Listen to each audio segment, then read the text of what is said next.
1.5 years ago, at the very first in Acapulco I ever attended, I snuck into the speaker dinner, which I bet you some people did to our dinner, so that karma's pretty lit. But it was the most fortunate thing I'd ever done, because I had met this man who I found out lived 1.5 blocks away from me, and whose work I'd been following for almost nearly a decade. And I've been not just following it, but applying it in my life. And I find that that's the trick here. That's how you convert this knowledge into a differential that actually makes a difference in your life, is you have to live by it. There's one thing to understand it, but it's another thing entirely to actually, okay, my actions now are going to align with this information. Instead of just oh yeah, that's the right thing, but fuck it, I'm gonna go do that other shit. And that's kind of the message that this guy taught me. I mean, he almost needs no introduction, but this is my first time introducing him, and I'm not gonna miss this opportunity, no fucking way. So, that's actually where the idea for this conference got incepted. Me and him were talking about Free Your Mind, which was a conference that Mark and his team had done in Philadelphia for years.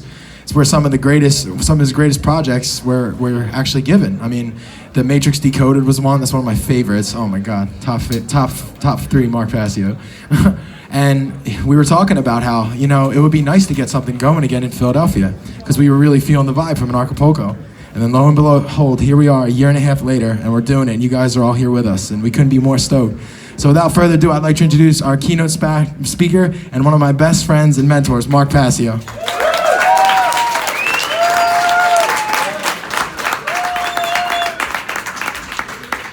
Thank you so much, everyone, and thank you to everyone involved in putting on this great conference, from the State of Anarchy and everyone else who helped out. I have a couple of things I want to start with before I jump into the main presentation, a couple of special things. The first thing I want to let everybody know is that I will be hosting a workshop on Monday morning. It will be an all-day event. Actually, I have a nice piece of 3D artwork that was done particularly just for this, coming out at this event. And it's all about what we're really here to do, and that is to do the one great work. That's the work of ending slavery on planet Earth. Government is slavery, and we are here to end it.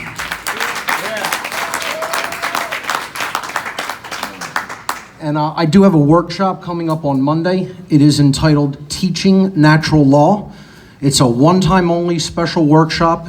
It's going to deal with a lot of the practical skill sets that would be required to become a member of the alternative media, so to speak, to become someone who actually does get involved and start doing the great work of educational outreach to the population. So I'm going to talk a lot about what that involves and how many different skill sets are necessitated in order to get out there and put yourself out there for others in that capacity. So that's going to be Monday the 16th, 10 a.m. to 5 p.m. It's just around the corner here at Poppy's Italian Restaurant. It's a block from this venue, and it's $120 to attend, and you can still get tickets at Anarchadelphia.com, and you can even walk in. We're accepting walk-ins, so there's no end to the registration right up to the time when the event begins. That having been said, I would like to do something very special right now. And last year we started doing this. We decided that we were going to honor one individual who we felt was doing the great work very effectively in our community. And we came up with something to recognize that achievement. We called it the One Great Work Achievement Award. And we inaugurated this in the year 2018, and today we're going to have a new recipient of the One Great Work Achievement Award for the year 2019. So if I could ask for the actual award to be brought up, and then I'm going to talk about what the award is. If I could please have the award there. I'm going to talk about what the award is, and then we're going to announce the recipient for this year.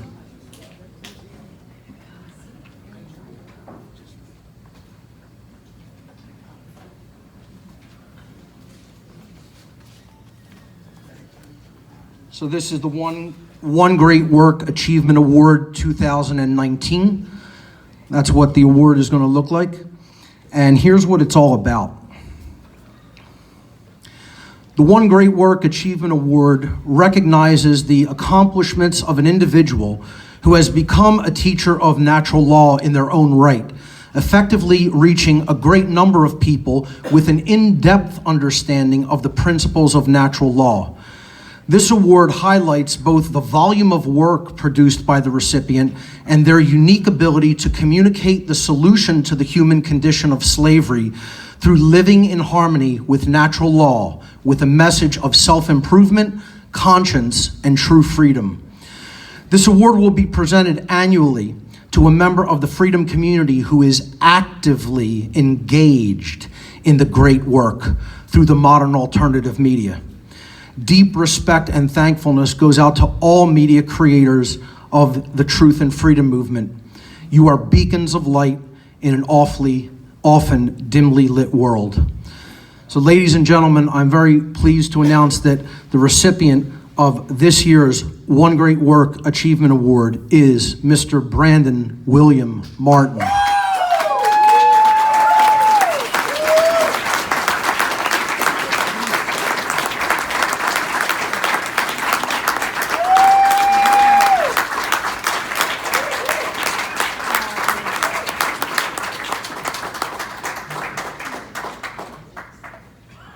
So I'm going to invite Brandon to come up. No, you're not getting off that easy. I'm going to invite Brandon to come up and say a few words. All right, thank you. All right. Well, first I'd like to thank everybody for putting on this event and all the people who have come to support, in manifesting freedom here today. I think that the main thing that we need to do is to change our fundamental axioms and to understand natural law and objective morality. And without those principles, we will not be ending slavery at any time. I would like to thank my family for supporting me and supporting the great work. And I would like to thank my girlfriend for all her hard work for supporting me in this task. I'm also holding a seed conference with Logan Hart, Mark Passio, myself, Douglas Martin, Nathan Kapnicki, and many other great speakers that will be there, top caliber, in May 29th and 30th and 31st of 2020 next year. And you can get all that information from us at the table to the right corner there.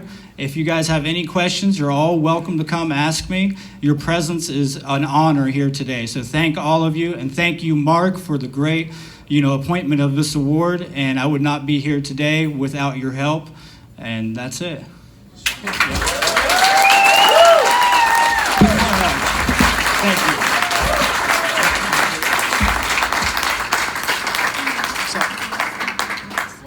you. Okay. So let's get into the presentation for today. And again, as Carmen said, he specifically requested this one. I had talked about giving this presentation for a little while, and Carmen basically asked me to customize and tailor this specifically for this event, which is what I did. And this is going to be the background for this one.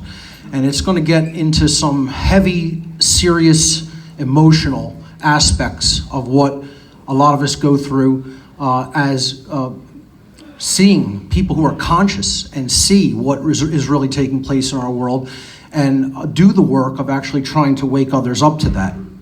So the title of my presentation is The Sacred Gift of Anger. Yes. So let's jump in. Get as angry as you like. See, I threw a curveball there. Right? My tagline is usually get as offended as you like.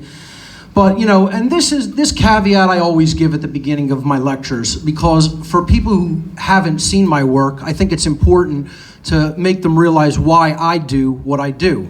So this is mostly, it's not for you guys, most of you know my work, but this is for the people who will be watching this later. My presentation style is often extremely intense and at times even combative. I won't and I don't sugarcoat my words or my delivery. Some of you may very likely become upset or angered by what I will say during this presentation, and so be it. That will never make what I'm about to say here untrue. The truth, by its very nature, is belligerent because it wages war against all forms of deception and mind control. I don't present this information to be liked, to be popular, to make money, or to make friends. It's great if, some of those things happen, but that's not my intention. That's not why I set out to do this work. I speak publicly, and I have for the last approximately 12 years of my life, because I recognize that in the crisis that we are in now of overwhelming ignorance and deception, I have a moral obligation to communicate what I know to be taking place in our world to others in an effort to help them to understand it so then they can take action and do something about it. This has been, I feel, a very good common thread that I have heard from a lot of the other speakers of this event. And I like to hear that, and I want to hear more of it, that you guys should not just be the ones in attendance. A lot of you guys know this stuff and should be teaching it to others by this point already. This is about, I am up here to try to inspire you to take the action to do what the speakers here today are doing. And you could do it in different ways. Not everybody has to do it the same way, okay? But it is about getting on the battlefield. It is about actually actively engaging and taking part in this war for our freedom. And that's what the One Great Worker War is about. It's about people who are doing it and who I feel are doing it effectively. And I know that there's many more potential teachers in the audience. So that's one of the main reasons that I speak to people, to try to help inspire other teachers to come forward and teach this stuff. So when we're talking about anger, there's no better poster child than right there, okay? I figured let's start with the self, right? That's where this whole thing begins. It begins and ends with the self. So, I have really expressed this emotion a lot, especially recently for what I see in the world. Freedom of speech being just thrown on the ground and tread upon, what are supposed to be our inalienable birthrights as human beings being practically discarded, okay? My anger recently has ranged from mild annoyance to white-hot rage, okay? What I want to talk about here today is the emotion of anger as something that can actually assist us. People see it always as negative, and we're going to talk about why that is. But if it's used properly, it can actually be a fuel of sorts, as I'm going to talk about. But what I hear from a lot of people in, the audience, okay, the people who aren't actually doing the work, but who are absorbing it, taking it in, right? And, not people who are at an event like this, but, real armchair quarterbacks out there. We all know who people like that, who can talk and talk and talk and criticize. But when you ask the question, what are you doing? You hear the crickets chirping, So, people will say, take Mark with a grain of salt, or I don't trust his information because of it's coming from a place of anger, right? I'll hear, I've read on forums or on YouTube, why not listen to somebody else who presents it in a more calm, easygoing, dispassionate, disconnected way, like not as emotionally involved, right? Somebody like Manly P. Hall. Now, I have great respect for the teacher Manly P. Hall. I think he is one of the greatest esoteric teachers ever, okay? However, if you listen to the dichotomy in styles between someone like me and someone like Manly P. Hall, you'll see what I'm talking about. It's a very emotionally detached presentation style, whereas I tend to present with passion and emotion. That's my style. That's my personality. I have no intention of changing that. That's who I really am. That's who I've always been, okay? Now, I'm not saying you can't learn a great deal from Manly P. Hall or that you shouldn't. Absolutely take in his work, but be prepared to hear an older gentleman with an extremely monotone voice speaking slowly and dispassionately pretty much through the whole duration of his lectures. Now, people will say, because he's delivering it dispassionately, and sometimes I'm yelling into the camera, that somehow that will negate the truthfulness or the veracity of what I'm saying because it's delivered with righteous indignation, righteous anger. So my question here is, see, a lot of people want to work with other people's biases and their mental inconsistencies. I don't want to work with those things. I don't want to capitulate to those things. I want to point them out. I want to explain to people, here's a mind control technique that you fall and prey to. Look at it. Ask yourself why. Is that your own thought? Or is that a virus that's been inserted into the mind that someone else wants you to think? So my question here is, when it comes to two radically different delivery styles, does delivery change the truth of the matter? Or does the truth remain the truth regardless of delivery style? And I think if we're being honest with ourselves, as we should realize that regardless of how something is said or presented, truth remains the truth. For people to believe that if you say it nice and calmly with a wonderful, sweet tone, that somehow that makes it more true than saying, you better fucking wake up and listen, because we're on a really bad path. And if we don't change it, there's not going to be much time left for us as a species. Does it make it any less true how it is said? How about if we look at it on the flip side? What if we turn the tables completely and say, what about this delivery style? What about people who are paid propagandists for the powers that be in our world? Hired by intelligence agencies in many cases. What about their delivery style?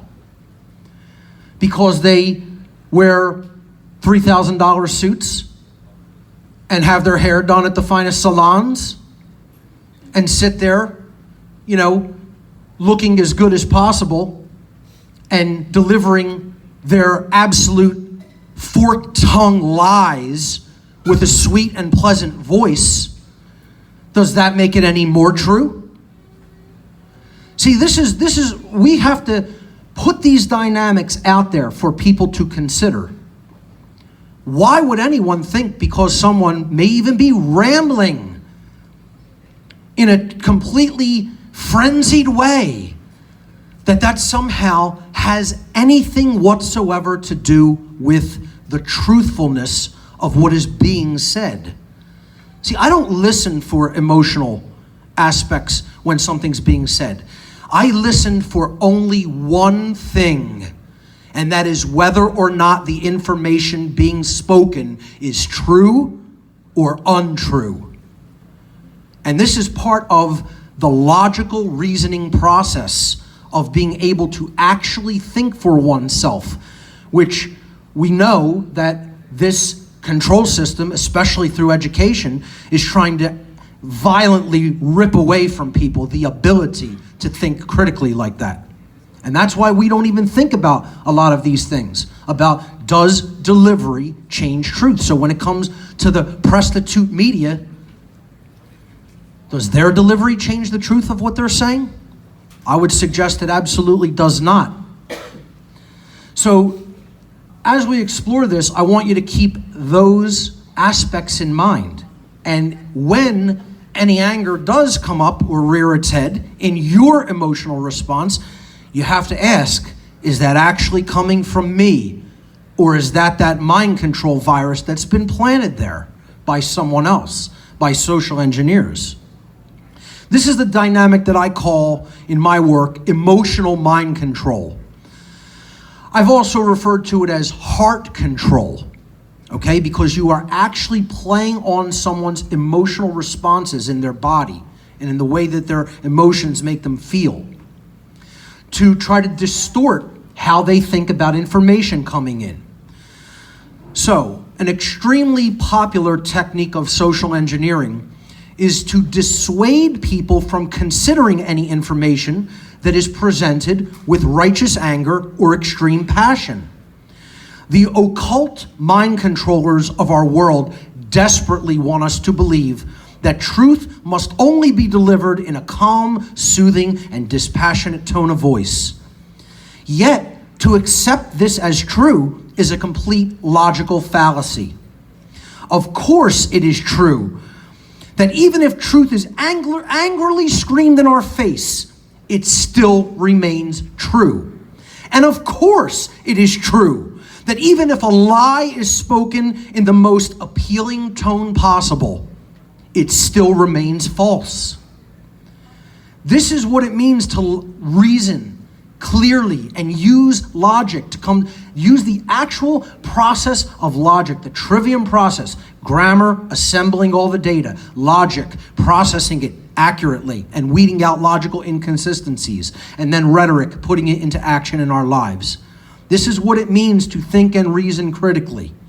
And unfortunately, most of the population believes the bullshit that they believe because they don't have those reasoning processes intact in their mind. So we should never fall victim to this technique, because this is a technique of mind controllers, of social engineers, working in think tanks to try to completely skew people's understanding of events that are taking place in our world by playing on their emotions and getting them to fall victim to this tactic called emotional mind control. So why is it that most people are socially conditioned to think that anger is only a negative emotion? Only. That's the key word there. Okay? Most people, you say, is anger positive or negative? They're going to say it's negative. And there are lots of forms of negative anger that I'm not telling people to go and engage in and stay in. Okay? I'm talking about a particular type of anger, which is what we're going to talk about next, the types of anger. But why do most people in our society, think that anger is only negative, that there are no positive usages for it, or that there's not really a reason we should feel it and express it? And there most certainly is. There is an agenda.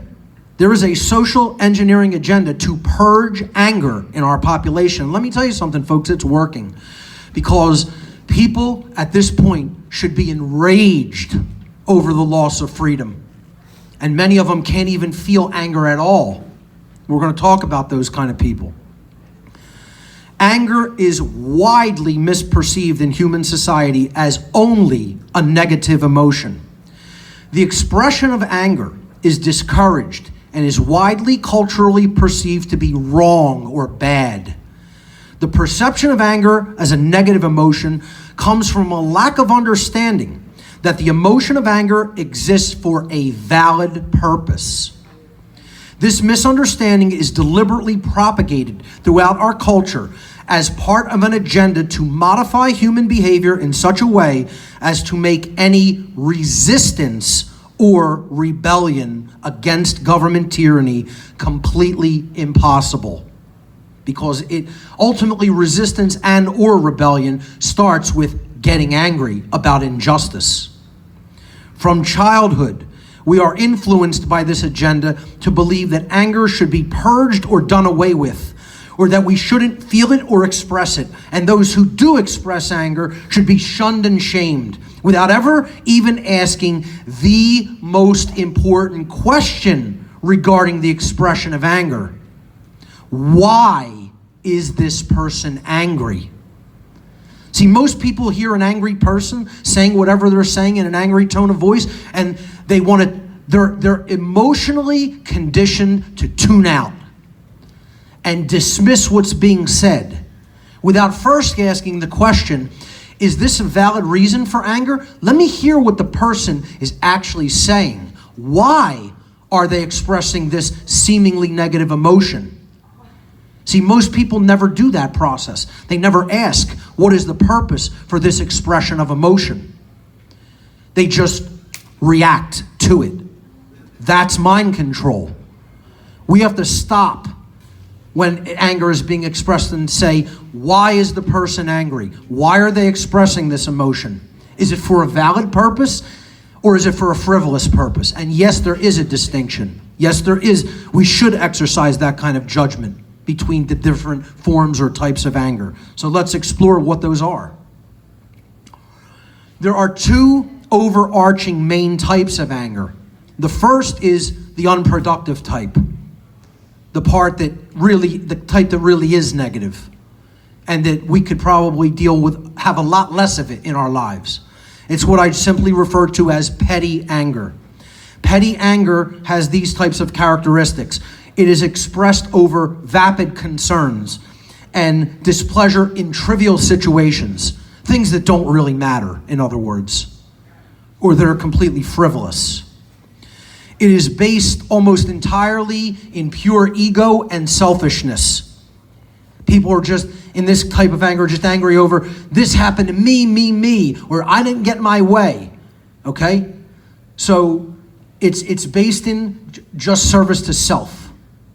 The person didn't get what they expected out of a particular situation, and therefore they're throwing a hissy fit. This type of anger, petty anger, accomplishes nothing regarding the betterment of human life. It's not expressed for that purpose. It's expressed for the purpose of the ego lashing out. Okay? So that's the first kind of anger. And that's not the kind of anger I'm talking about in this presentation, obviously.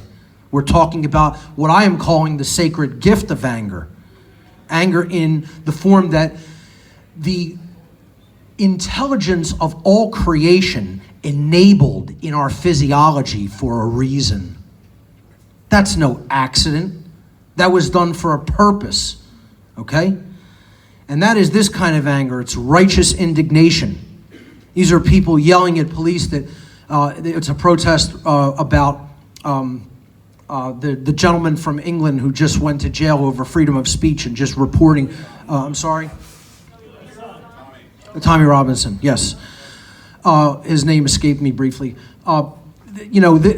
This person just wanted to cover things that were going on with corruption within the local government in the UK and literally went to jail for reporting, for journalism.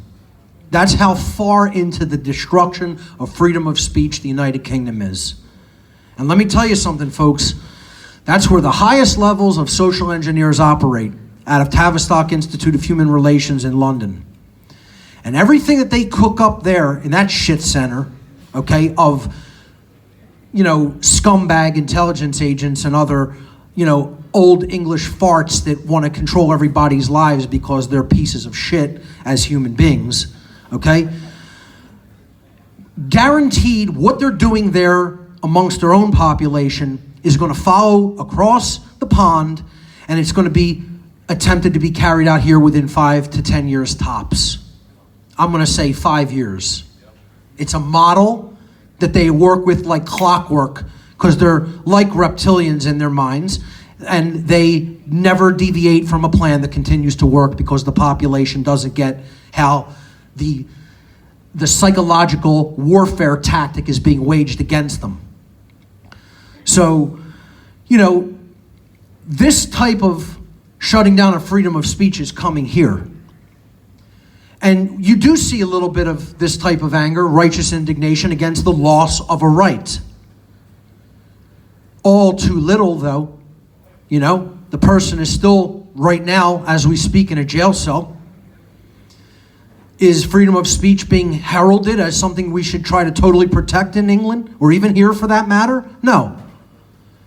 People who don't have their opinions agreed with want to shut down the opinions of their so-called enemy or opponent, So it's about what we get angry about. What are we willing to actually express what is a seemingly negative emotion over? What is the issue over?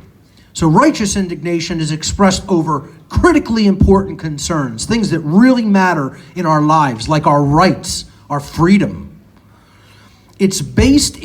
Righteous indignation is based in fierce opposition to wrongdoing and a fierce and a correct sense of morality and justice. Fierce opposition to injustice and a totally correct sense and an allegiance with a loyalty to morality and justice.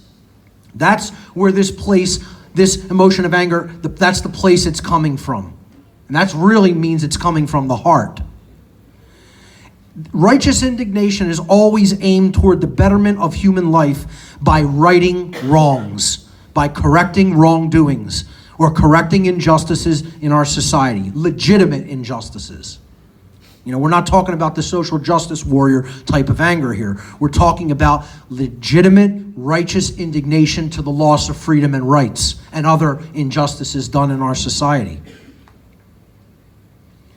So my question for the listening audience here today, but mostly for the people viewing this on the internet, what makes you angry? You know, I'm talking to the people who don't really know my work that well. What actually makes you angry? You know, this is a question for the, quote, normies. But before we answer it, it was Abraham Lincoln who once said, you can tell the greatness of a man by what makes him angry. So say what you will about Lincoln, okay?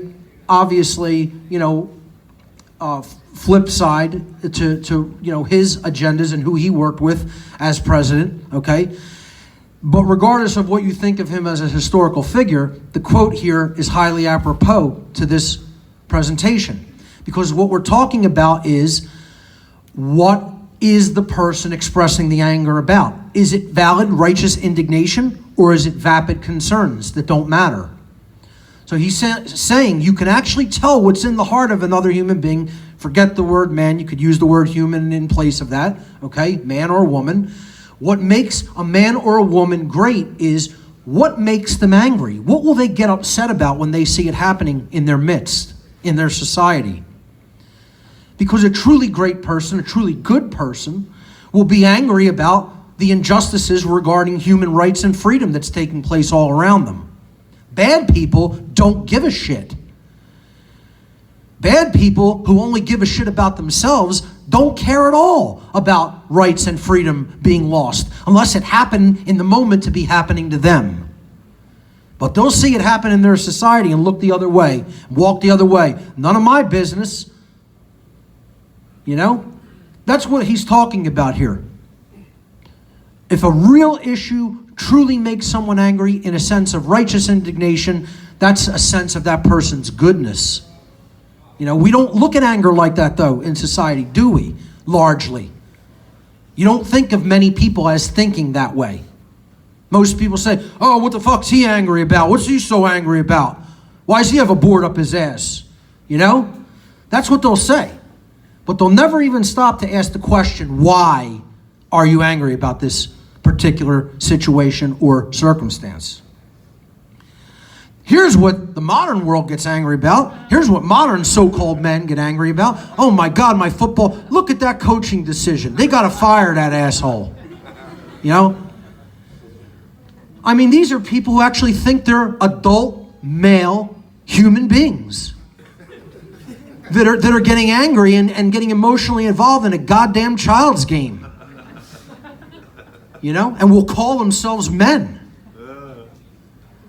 They couldn't spell that three-letter word, let alone understand what it means to be one. You know, do we get angry in traffic? You know, road rage? You know, in a situation that really, you know, we have no control over, but really doesn't need to exist because, you know, we could have anti-gravitic propulsion by now for over 100 years or more. But that's suppressed, but, you know. We're not getting angry that we are still in a car when we should be in some type of an anti-gravitic craft, traveling to wherever on the earth we want unrestrained. That's not why they're angry. They're just angry because, oh, that person cut me off in traffic. You know? Are we angry on social media, arguing with people on the internet? Someone was wrong on the internet, you know. I have to just freak out about it. You know, how many people, like, you know, live in this state where they'll go back and forth in an argument with people on social media like 89,000 times? Or are we angry about the things that really matter? The encroaching police state, the shutdown of freedom of speech, the unrestrained violence being done by the police and military in the world, no matter what country or government they're from. Are people angry about those things? Are they angry about their rights going down the toilet? Or are they angry about the football game not working out the way, you know, they wanted it to work out? Because we didn't win. Yeah. Are they angry about tyranny on the rise? You know, most people don't even give it a second thought in our society. let alone express any anger over it, any righteous indignation. Are we angry about the pedophile rings that really are operating at the highest levels of government? Yeah. And the rape and torture of children that's taking place, not only for political blackmail, which is certainly a part of it, but for just the absolute desecration of the human spirit and soul as part of a worldwide agenda of Satanism, because that's what really runs this game. You know, most people don't even understand the Epstein situation. They don't know who that person is. They don't really know the depth of it. And now, you know, one mass shooting later, it's all quiet again. You know, the next false flag shuts everybody up asking questions about pedophile rings at the highest levels of government and why that's being done. Now, people aren't angry about that, though. They're not angry over the censorship of big tech, trying to control what we can and can't say, trying to make it impossible for us to reach people with a message of freedom and the non-aggression principle and true peace and enlightenment. You know, that's my line in the sand. You're not going to stop me from talking. You know, I'm going to talk until the day I die. I'm going to deliver this message till the day I leave this plane of existence. And anybody who tries to stop me from speaking will be met with physical force. I will not accept that someone is going to shut down my freedom of speech. See, they want to do it digitally to get people used to it before they start doing it physically like they're doing in the UK and in the rest of Europe right now. But America is not going down that path.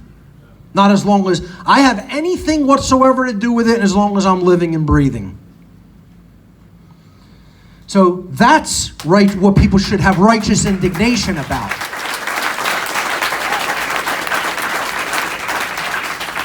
Are we angry that we're living on a prison planet? Are we angry that government is slavery? Are we angry that there are people who actually think they're God and we're their slaves? You know? These are the things we should be angry about. But if you just think about it percentage-wise throughout the whole human population, how many people have righteous indignation over those type of things? Far too few. As a matter of fact, I would call it a piss in the pot amount of people. A paltry number. Embarrassingly paltry number. Here's one that gets me very angry. The masses of asleep, hypnotized people, the so-called cattle, that are just going along to get along and are just in this total hypnagogic trance state. And they are perfectly comfortable, have been willingly hypnotized and put in that entranced state. See, let's not give too much credit to the social engineers. See, I did this earlier on in my speaking career, and I wish I could roll back time and take it back, because I placed too much emphasis on the power of the mind controllers to put people in this state. Do you know how willing you have to be to really go into a tranced mind state, an entranced state, a state of enchantment and entrancement? You have to truly be willing at a soul level to allow that to happen to you. So once again, I ask, how many people percentage-wise are willfully giving over their power because it's the easy way out, because it doesn't take any work? You know, to go into this state takes no work. It's just fucking laziness and not wanting to really get involved and learn something and then do something with that knowledge. You know, that's easy. And that's why so many people are in it. Percentage-wise, are not more people in this state than in a conscious awakened state like many of the people in this room are? The overwhelming vast majority of human beings are. I'm angry about that.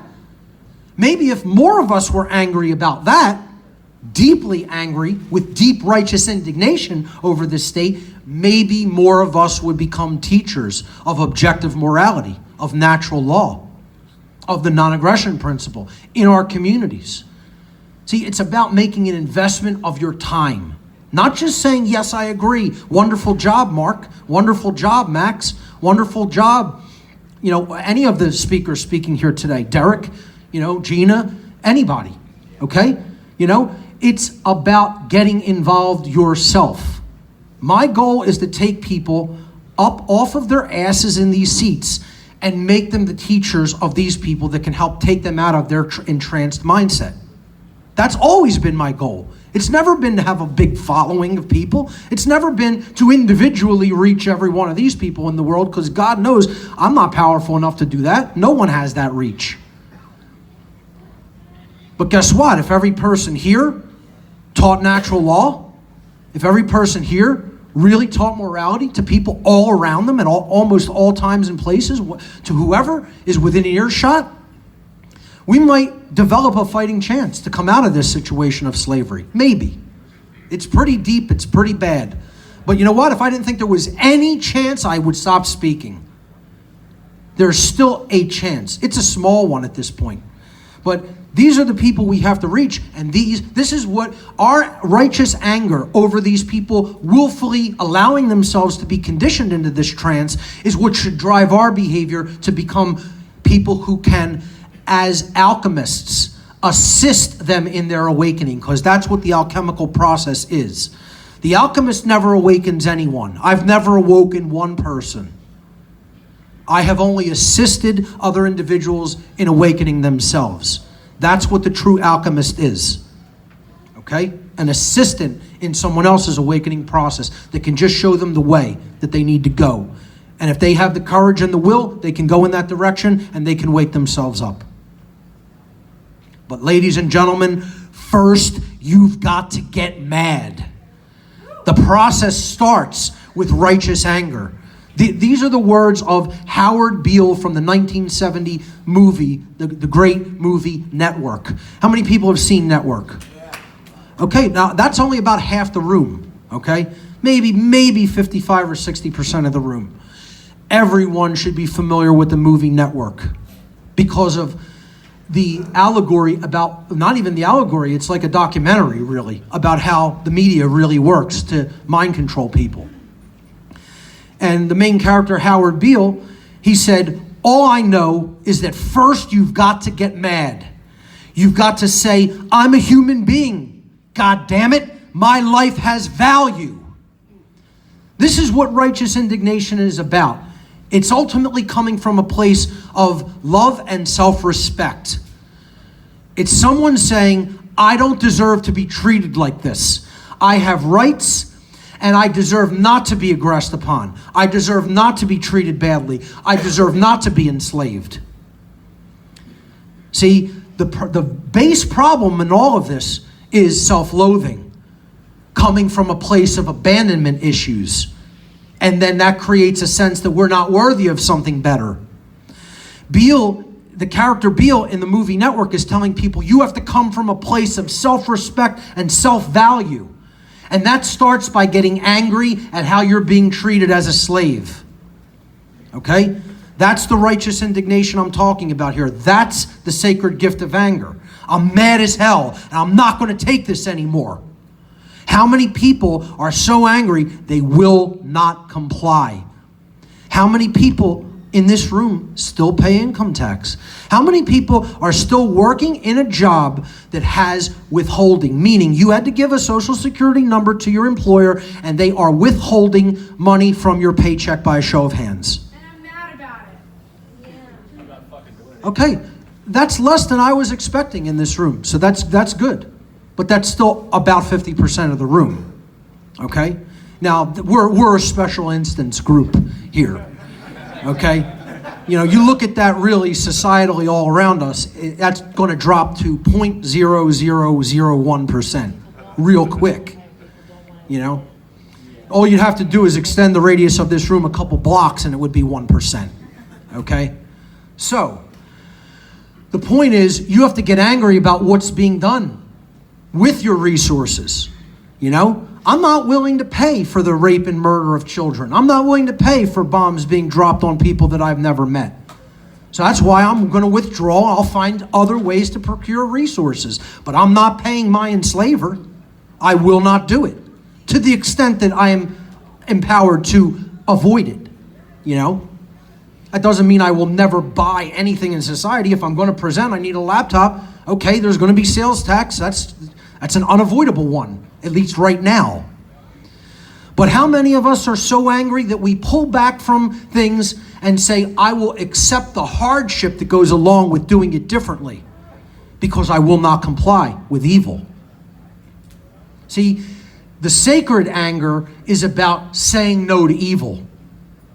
It's about, like what my shirt here today says, know your rights, because those who will never say, who don't know their rights in knowledge, intellectually, will never say no to the evil forces arraying around them. You know, that's the lost word. It's both K-N-O-W and N-O. No and no. Because in order to say no, you have to know what right is, what objective morality is. So anger, as I'm talking about it here today, is a sacred gift. It's a gift of creation. The fact that we can feel it in our physiology and express it for the purpose that it is intended to be expressed is actually what I call a sacred gift. Anger is much more than a simple emotion. It is actually an evolutionary force. Anger is a sacred gift of creation. It exists for a reason. When we feel and express anger for the right reasons, it can be transformed into a powerful tool to be wielded against injustice. Righteous anger is actually an expression of true love from the source of all goodness, from creation itself. Righteous anger rises up when we realize that injustice is taking place around us and that we are obligated by heart-based intelligence, true care. True sacred anger comes from the heart. It comes from caring about what is right, caring for truth. From a place, we are obligated by heart-based intelligence to create positive change in a world that has gone morally astray. Focused, righteous anger can compel change and root out darkness and evil. Righteous anger is the precursor to true courage. I'm going to talk about this a little bit later in the presentation. Being angry for the right reason and purpose gets us to a place, actually, of activating our courage and our willpower.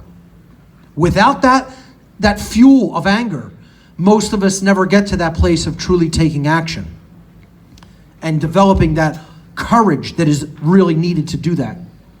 And we lost the HDMI signal there. Oh, it's back. Okay. When used correctly, this kind of anger can become a driving force in our battle for freedom. Let's see, I don't know if it may just be a little loose in that USB port. It's okay. I'll try not to shake it.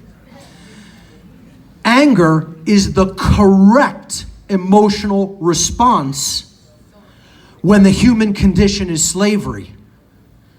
Just imagine slavery going on and on, continuing around people, and they're not even angry about it. You know, people will be like, I hear people say, my friend Joel, who helps with video editing at What on Earth is Happening, said to me, Mark, I make some of my, quote, normie friends watch your videos. I'll play some of them for them. And he said, the first thing they go is, I can't listen to this guy, he's too angry. What the hell could he possibly be that angry about? Never thinking there could be a valid reason. But they don't want to hear it just because it's imbued with righteous anger. But that is the correct emotional response. To not display the emotional response of anger in the face of slavery means something's broken. And it's not just broken in the human mind. It's something that's broken in the human heart and in the human soul. This is because there is an epi-eugenics agenda of it's literal sorcery. It is what I call action at a distance sorcery. That's what epi-eugenics is. It is actually conditioning people through mind control techniques and social engineering techniques to actually change the expression of their own genetics and their own behaviors. We are willingly going into an epi-eugenics agenda. Epi-eugenics, beyond eugenics. Classical eugenics is physically killing people or altering genes to have a different expression as the outcome. Epi-eugenics means you're getting that outcome of the eugenics program, but you're doing it through mind control. You're doing it through socially engineering the thoughts of the people who are then propagating the characteristics and genes down to the next generation for expression. Meaning you don't even have to touch anyone in the population. You can mind control them so severely that then the genetic expression or the characteristics of the personality get expressed in that generation. You've actually socially engineered a new form of a biological human being according to your own specifications as the social engineer. And let me tell you something, folks, that's who the Satanists are. You want to talk about who they are? They are epi-eugenicists. They are satanic epi-eugenicists. That's who's running this society. I should know. I worked with them for many years of my life, as most people here today know. But they have an agenda to eradicate, especially righteous anger. They pretty much want to eradicate all of it. So I'm going to talk about what are the different components of this epi-eugenics agenda to eradicate anger, because it's a multifaceted approach and it has many different techniques, okay? So one of the big overarching components or the psychological operations of this epi-eugenics agenda is the New Age movement. And, you know, look, first of all, I consider myself a spiritual teacher, okay? Most people would hear a presentation like this and go, this is nothing like any other spiritual teaching that I've ever heard in my life. I've gone to the New Age Expo, I've gone to the Mind, Body, Spirit Expo, all these, and I've never heard anybody talk like this. How could this be considered spirituality? Because this is spirit in the flesh, boots on the ground, okay? Yes, the stellar man and the stellar woman has their head in the stars, but their feet are firmly anchored upon the earth because that is where the great work is done. That is where the process of alchemical transformation takes place, right in the here and now. Not in some lofty, otherworldly realm or other dimension. It takes place within the self, in the here and now. Okay? So the New Age movement, as I've always talked about, I have many lectures that I call New Age bullshit. There's 3 variants of it. Okay? This is about the suppression of the sacred masculine dynamic in our society. This is a stand down movement. Get the people to stand down and accept everything, even if it's vile and evil. Acceptance, acceptance, acceptance. There are things we should never accept and never normalize, because there is such a thing as the objective difference between right behavior and wrong behavior. And when wrongdoing is being conducted, we should not let it run amok. We should strive to correct it by reaching people's minds and getting into, what are you doing? What are you thinking? Why do you even think that this is okay? You know, as Max said earlier, we all know the difference between right and wrong. We don't even need to be told. We know what it feels like to be wronged. Don't do that to other people. That's the golden rule. It's that simple. Okay? So in my lectures on New Age bullshit, I talk about how one of the main principles of this psychological warfare operation called the New Age movement is never get angry. Teach people never express, especially righteous indignation. Okay? They teach people this calmness, meditate, do yoga. Okay? Those are negative emotions. A lot of the New Age movement, not all of it, okay, not a blanket statement, but a lot of them want to purge anger. Okay? They don't want the inner Hulk coming out. Okay? The Hulk was always my favorite comic book character, favorite Marvel superhero above them all. I just loved him above them all because I think I inherently intuited and recognized that what he was basically a representation of is our very first right, the primordial human right. The right that supersedes everything else and comes first before every other right is the right to be left alone. And as many different philosophers have said in different ways, there are only two kinds of people on this planet: those who wish to be left alone and those who refuse to leave them alone. And when the Hulk wasn't left alone, you wouldn't like him. See, we need that inner Hulk, right? I say we need to go beyond even the Hulk. We need an inner psychopath. Because there's a very distinct difference between being a psychopath and having a psychopath. See, that now we're getting into deep, dark shadow material that many people don't like to look at. But I would look every person in the face and say, if you don't have a psychopath as part of the characteristic makeup of your personality, if you don't have one in that tool set, then you are an incomplete being. Not only that, I would say you have the beginnings, at least, of the characteristics that make a slave. And most people don't want to look at that because they want to think we're here to be somehow perfect angelic beings. And let me tell you something, folks, if you believe that, you've swallowed some New Age bullshit. Okay? This is about very real world expressions. I've always tried to take it down to the expression of the higher form, the perfect form of the principle, and bring that down into the world and then apply it. Because knowledge and principles not actively applied in the real world aren't worth much. So, as part of this presentation, my friend Nate did this awesome drawing, this awesome painting of me as the Hulk. He even put the Anarchadelphia symbol on the podium. You know, look at that. That is just brilliant. Got the Tesla coils on both sides. Thank you, Nate Cap. Just brilliant artwork. Okay, I figured that'd be a little levity in the middle of something very serious. You know. The second part of this epi-eugenics agenda to purge anger is religious programming. And, you know, like statism is a religion, the New Age movement is a religion, and the influence of traditional cultural religions is as powerful as it has ever been. A lot of us in this movement don't want to acknowledge that.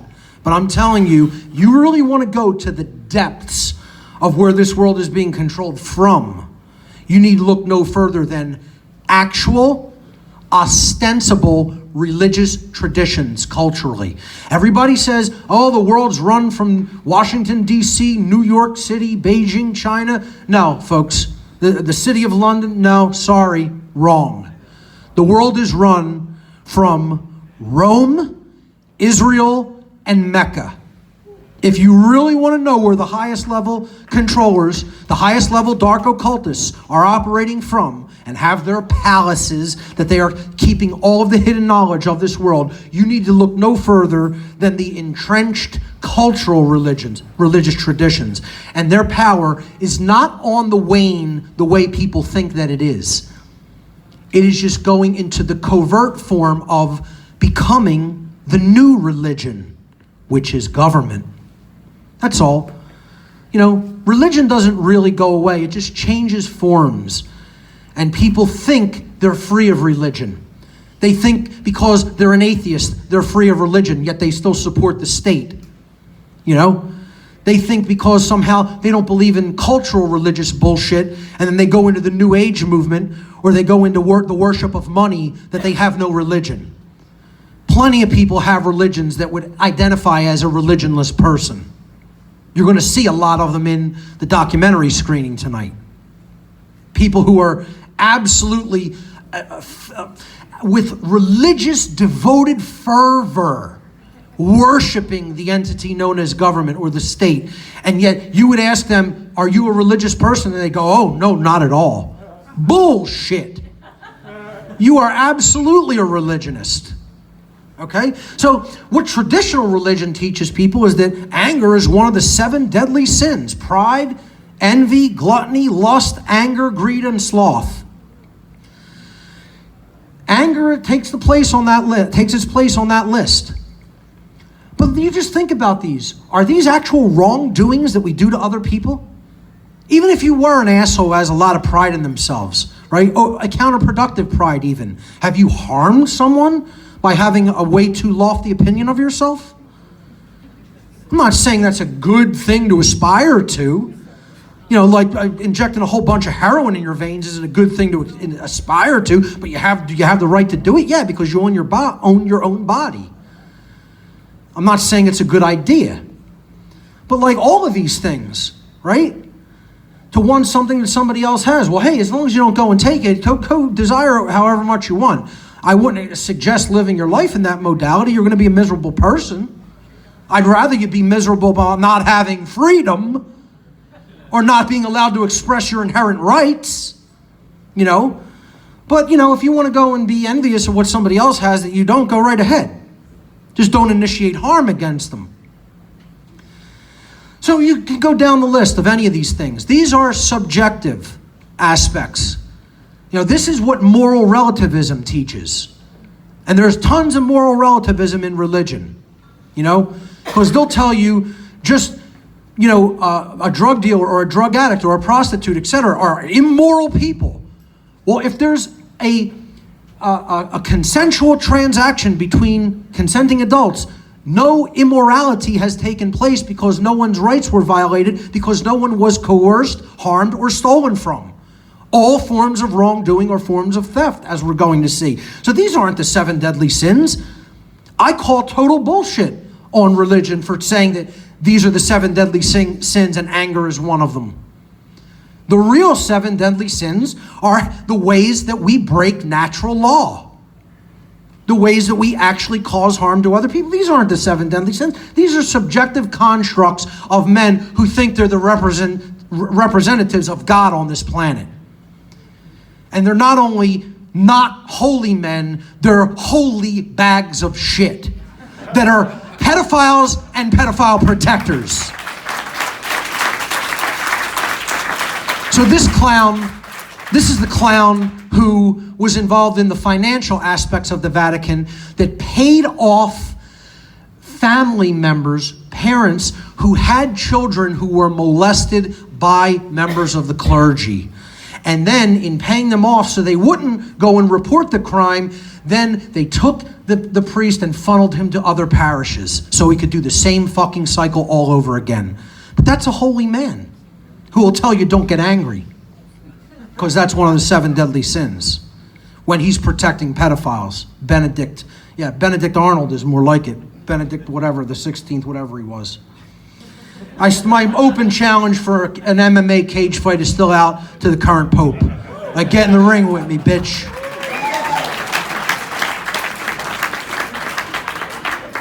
Still haven't heard anything from the Vatican offices. We're trying to make it happen. These are the true 7 deadly sins, ladies and gentlemen. The transgressions against natural law. The actions that, if we perform them, we are actually causing harm to our fellow brothers and sisters. Whether that be even in the animal kingdom, the human kingdom or the animal kingdom. Okay? Murder. The taking without just cause of the life of another which does not belong to you to take. Assault. The taking without just cause of another well-being, of another's physical well-being, which doesn't belong to you to take. Rape. The taking of another's free will, sexual association, and consent, which does not belong to you to take. Theft is the taking of property which does not belong to you. Trespass is the taking of security in another's dwelling or living space which does not belong to you to take. Coercion is the taking of another being's free will which does not belong to you to take, because that's the greatest gift of creation, our free will. And lying is the taking of another being's ability to engage in informed decision-making accurately, which does not belong to you to take or to sabotage. These are the true 7 deadly sins, and if you just look at the characteristics of them, they are all taking something that does not belong to you, which is called theft. Every real wrongdoing, or quote-unquote sinful behavior, or transgression against natural law, is a form of theft. So compliance to natural law, the objective moral laws of the universe, the spiritual laws of the universe, is very simple. Don't steal. 2 words explains the entire lesson that every being is on this planet to learn. Don't take that which does not belong to you. Don't steal. Because the real wrongdoings are all forms of theft in one form or another. And you won't hear that in the religious community. No way. You won't hear that in the New Age community. No way. Because they're part of this epi-eugenic mind control program to purge our anger and to get us to think morally subjectively instead of morally objectively. And I'm angry about that. See, even in their own religious allegories, and again, just speaking to all the, people who will insist, if you throw a picture of Jesus in there, it invalidates anything you're going to talk about because he didn't historically exist. I'm not here to debate the historicity of the figure of Christ, okay? I'm talking about it from an allegorical perspective in the New Testament scriptures. I'm not an exoteric Christian, okay? I understand the true heart of the Christian tradition from the perspective of the golden rule as being alignment to natural law principles and objective morality. But even in their own allegorical scripture, Jesus was telling people that he wasn't here to make peace. He was not here to allow it all and just stand down and chill and be calm. Okay? He said, do not suppose that I have come to bring peace to the earth. I did not come to bring peace, but to bring a sword. For I have come to turn a man against his father, a daughter against her mother, a daughter-in-law against her mother-in-law. A man's enemies will be the members of his own household. Now that's strong language. Because what is the dividing line that he is talking about? He is talking about whether someone is actually an objectively, truly good, moral human being that understands the principles of natural law. That a right is an action that does not initiate harm to another sentient being. And all wrongdoings do initiate harm to other sentient beings in the form of one type of theft or another. And Jesus was angry about that, even whether you think it was a real person or you think it's just a biblical allegory. I tend to lean toward the allegorical perspective of the biblical scriptures. Okay?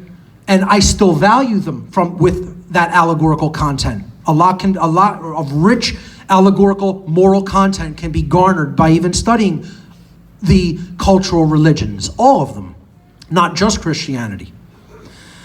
So that's not what I'm here to debate or talk about, that historical perspective, but to actually look at what's being said here. Most Christians who consider themselves Christians in this tradition, well, I call them fake-ass Christians, because they're not even really listening to the content of the message that was spoken by Christ in the New Testament. Did he never express anger? No, incorrect. When the money changers were beating people for a whole lot of money and selling them spiritual indulgences, what did he do? He took out a switch and beat their asses with it and chased them out of the temple grounds because he said, you're polluting what's supposed to be a holy place. There was lots of expressions of anger, particularly in this instance, in this story, the expulsion of the money changers from the temple. So even within the religious tradition, the whole agenda is to not even get people to look at what's even being said or why Jesus got angry in their own writings. They just want to sell people on the idea that, being a good person means that you don't get angry. It's all part of the epi-eugenics agenda. Now here's another big part of it that can get controversial. Okay, because the number one way that they have us divided now in modern times is along gender lines. There's been a gender war happening for many years, for decades, and it's getting worse and worse. I love to see the mixture of genders here today. I mean, it's almost like a 50-50, like right under a 50-50 between men and women split here. And it's good to see, especially that many women coming out to an event like this. It's very encouraging. Okay, it means that the mind control is starting to wane. Okay, starting to. But you know what? a lot of the people that fall prey to this type of an agenda, they're doubling, tripling, quadrupling down. A common social engineering techniques within the neo-feminist movement. I did a whole lecture on this, as I'm going to point out, called the unholy feminine. The satanic epi-eugenics agenda was the subtitle. So this is about neo-feminism, or what most people are calling third-wave feminism. Common social engineering techniques within the neo-feminism movement include programs to demean and emasculate the male gender to the point that men become unwilling or even unable to rebel against their occult masters and programmers. Men who still have their righteous anger intact still possess the capacity for rebellion. See, they want to eliminate the capacity for rising up against tyranny. That's why they want the weapons. So people never have the capacity, if it's required, to physically rebel against them.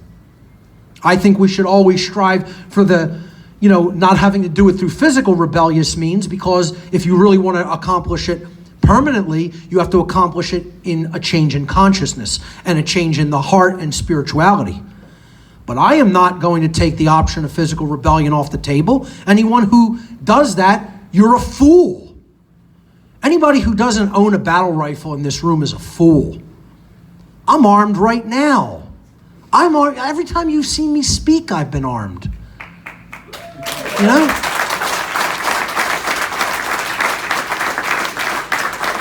You just assume it. If I'm at the podium, I'm armed, because I'm taking my self-defense in my own hands. That's my responsibility and no one else's. Too few people have that attitude, and it's because of this type of programming. Men who still have their righteous anger intact still possess the capacity for rebellion. The social programming of the neo-feminist agenda has most women conditioned to completely and utterly discount a man who displays anger for any reason whatsoever. I've actually heard that expressed by many different women. As soon as I see a man get angry, that's it, he's out. Off limits, I wouldn't even consider a relationship with him. I've heard it over and over and over and over again. And I'm talking about people I don't know. Like, I listen in social situations and, eavesdrop on a conversation that I happen to be within earshot of, hear what people are saying, where is their mind, how much are they in the mind control trance that the social engineers put out there? And I hear it over and over again. They don't even care about why they're angry. If there's any anger expressed, they want someone who never expresses it. I've heard it right from their mouth to my ear. No secondhand translation. So this agenda is also programming women to become radically opposed to firearms for the purpose of self-defense, especially for the purpose of self-defense against government, encroachment, and tyranny. The result of this programming among women dissuades men from expressing righteous anger for fear of being socially ostracized by most women. That's see, this is where I've explained in this presentation called The Unholy Feminine. Women don't even know really the extent of their true power as influencers in our society, because of how much sway and influence you do hold over men in our society. But that power can be the sacred feminine influence, or it can be the unholy feminine influence. And this is something I think should be discussed. I'm the only person I really, largely in the anarchist movement here, talking about this dynamic. And it's because I saw firsthand amongst the Satanists and social engineers that I worked with in the past an agenda to specifically target women with these tactics. Openly. They said that that's what was going to happen. Another big tactic was androgenization, especially a group that I worked with right here in Pennsylvania up by Allentown.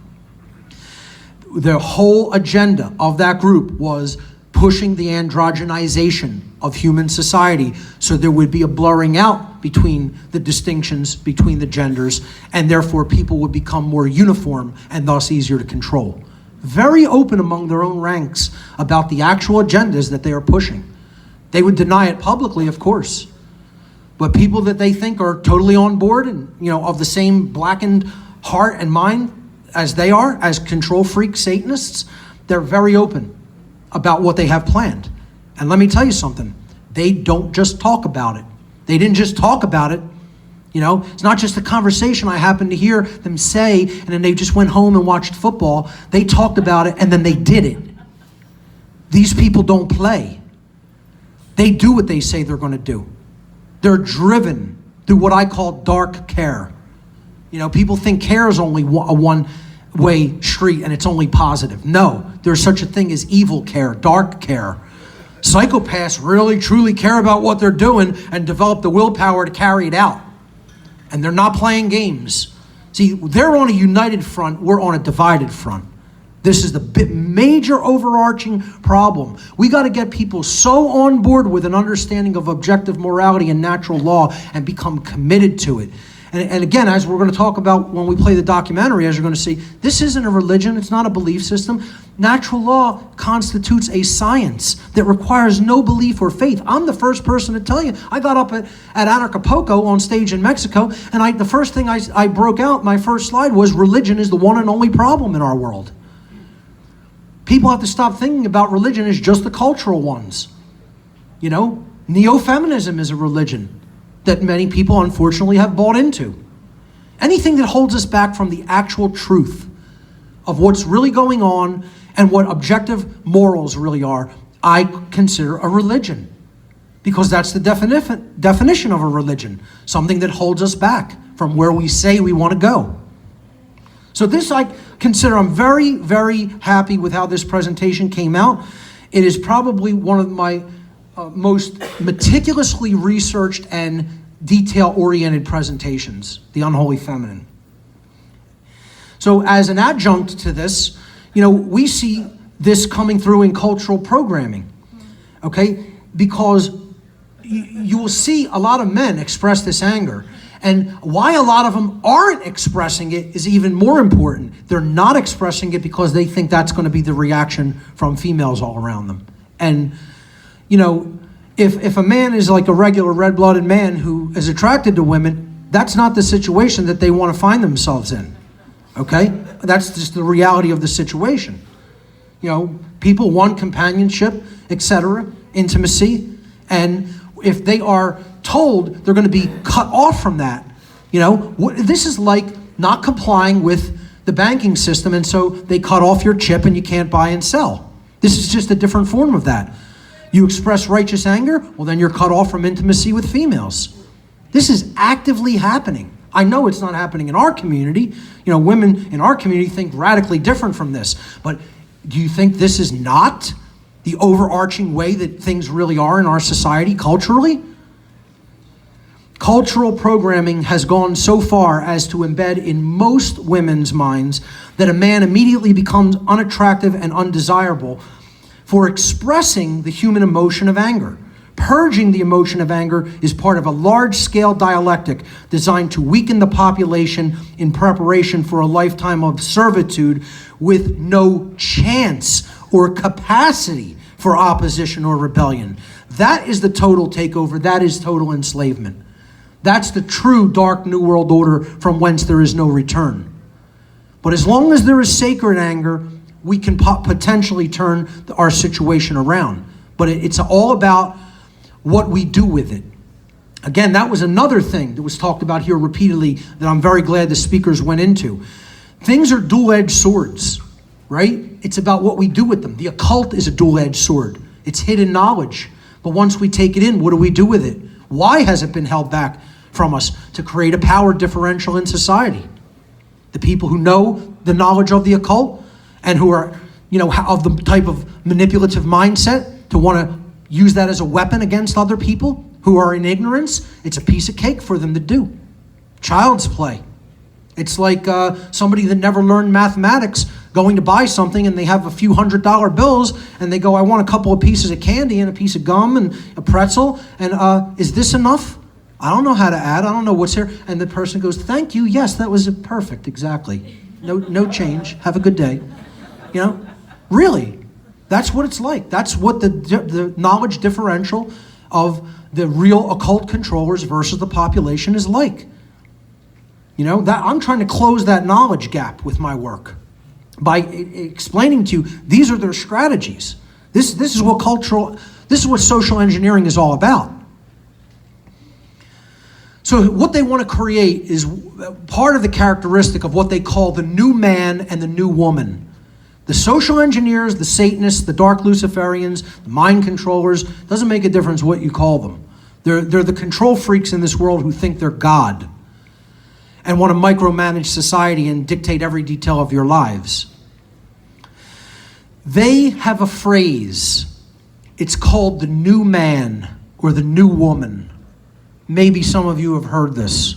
It's an esoteric term. It's not very heard in just, regular circles.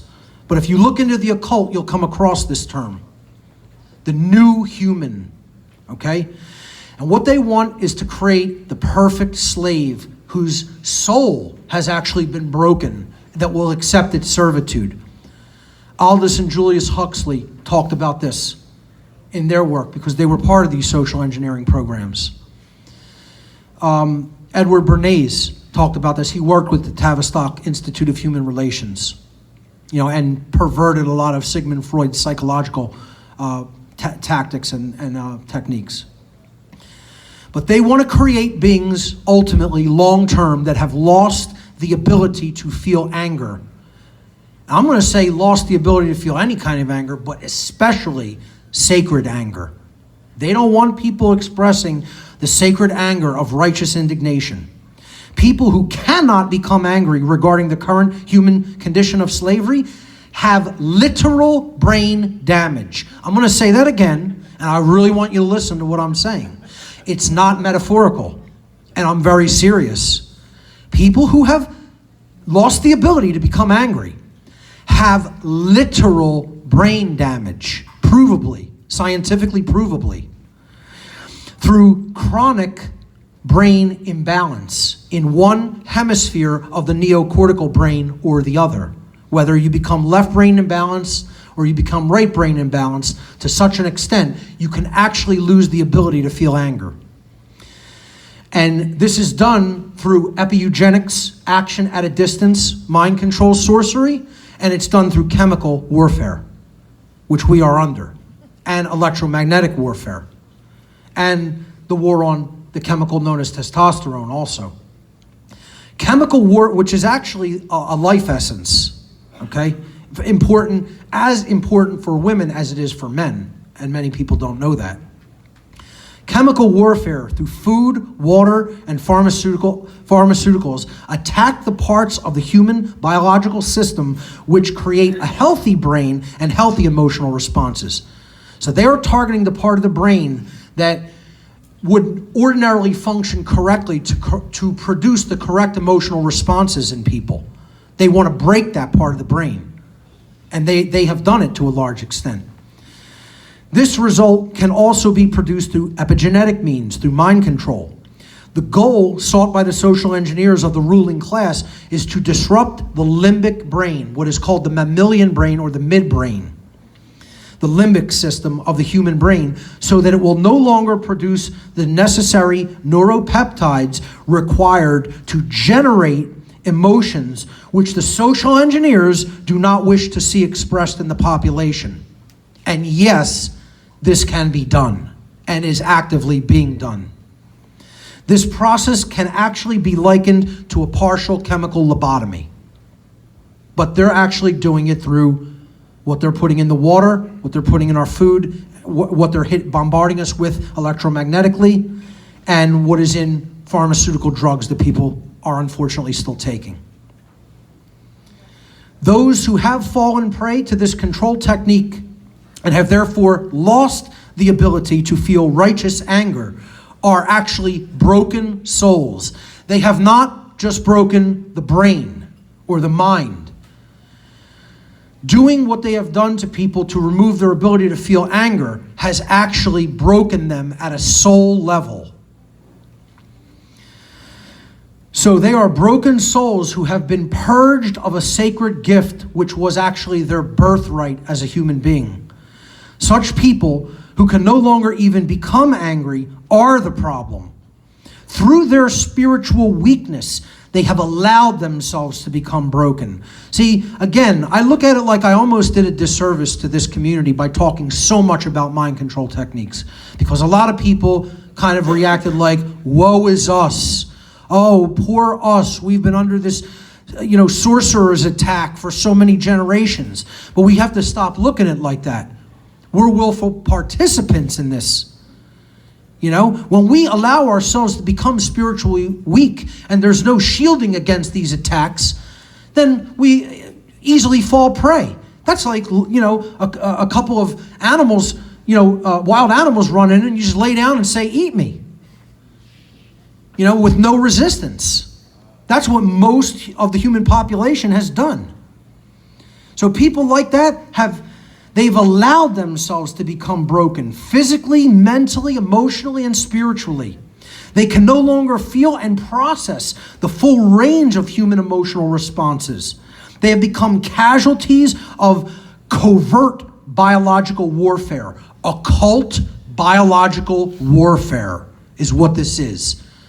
Okay? This is truly silent weapons for quiet wars. The socially engineered they have become casualties of covert biological warfare waged upon the populace through silent weaponry.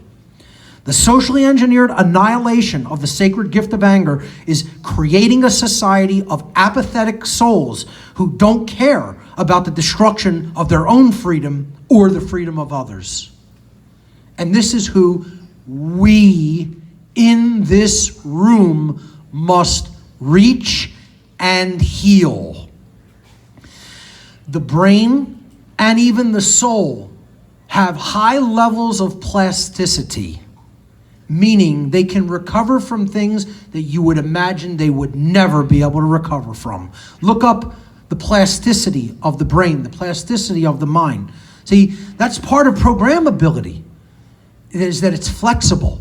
That's what plasticity means. It can be molded, shaped. And if it's even broken and torn apart, it can come back together. It can be reassembled, reunited with truth. Possible? Yes. Easy? No. I never said that it would be easy. It's extremely difficult work. That's why it's not called the one big happy-go-lucky party. It's called the one great work. And that is what we are here to do.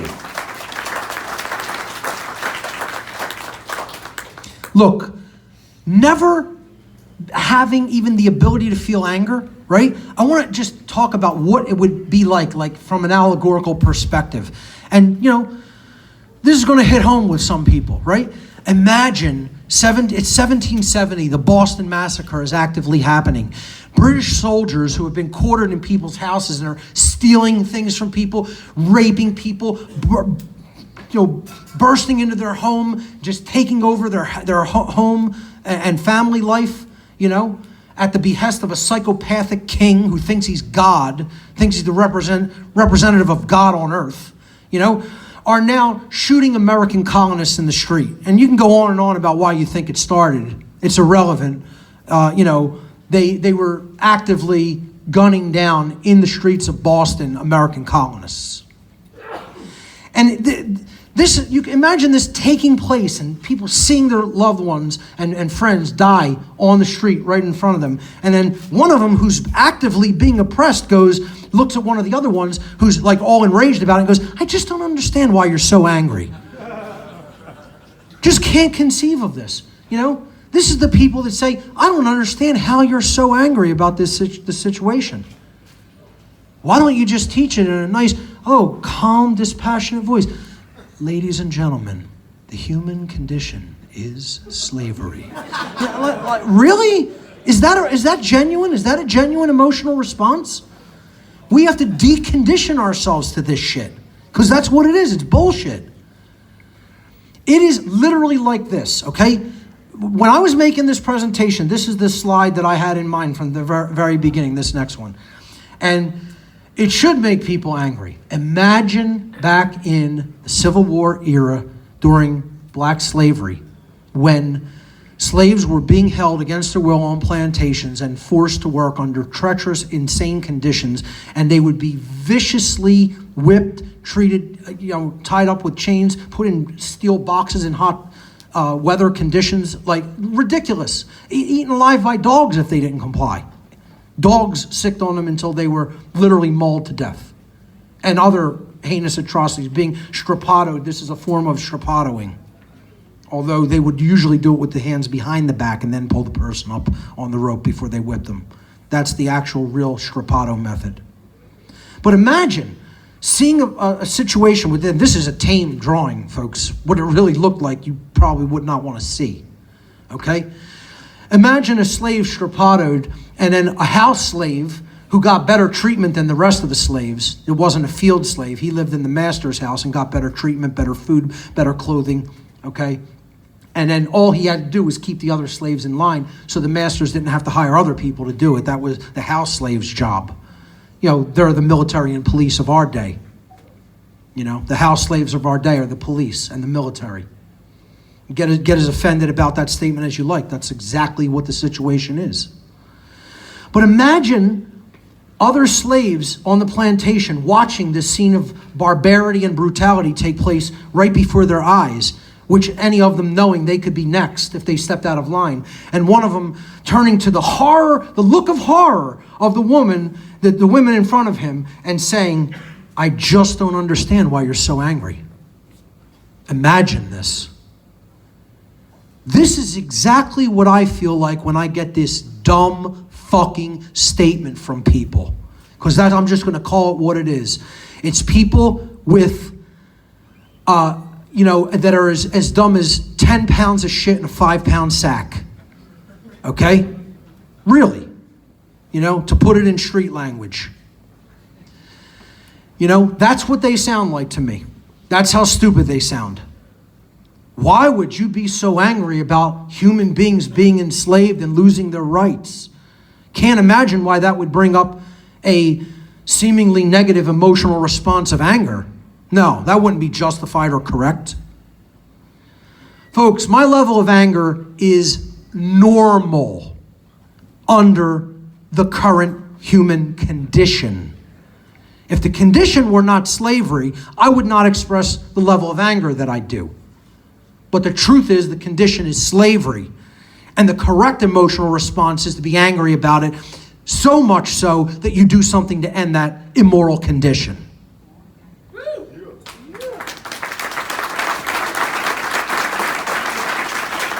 So why do we have so many totally brainwashed and conditioned people like that? Part of it is they're literally waging biological warfare, chemical warfare, weaponized drugs and water.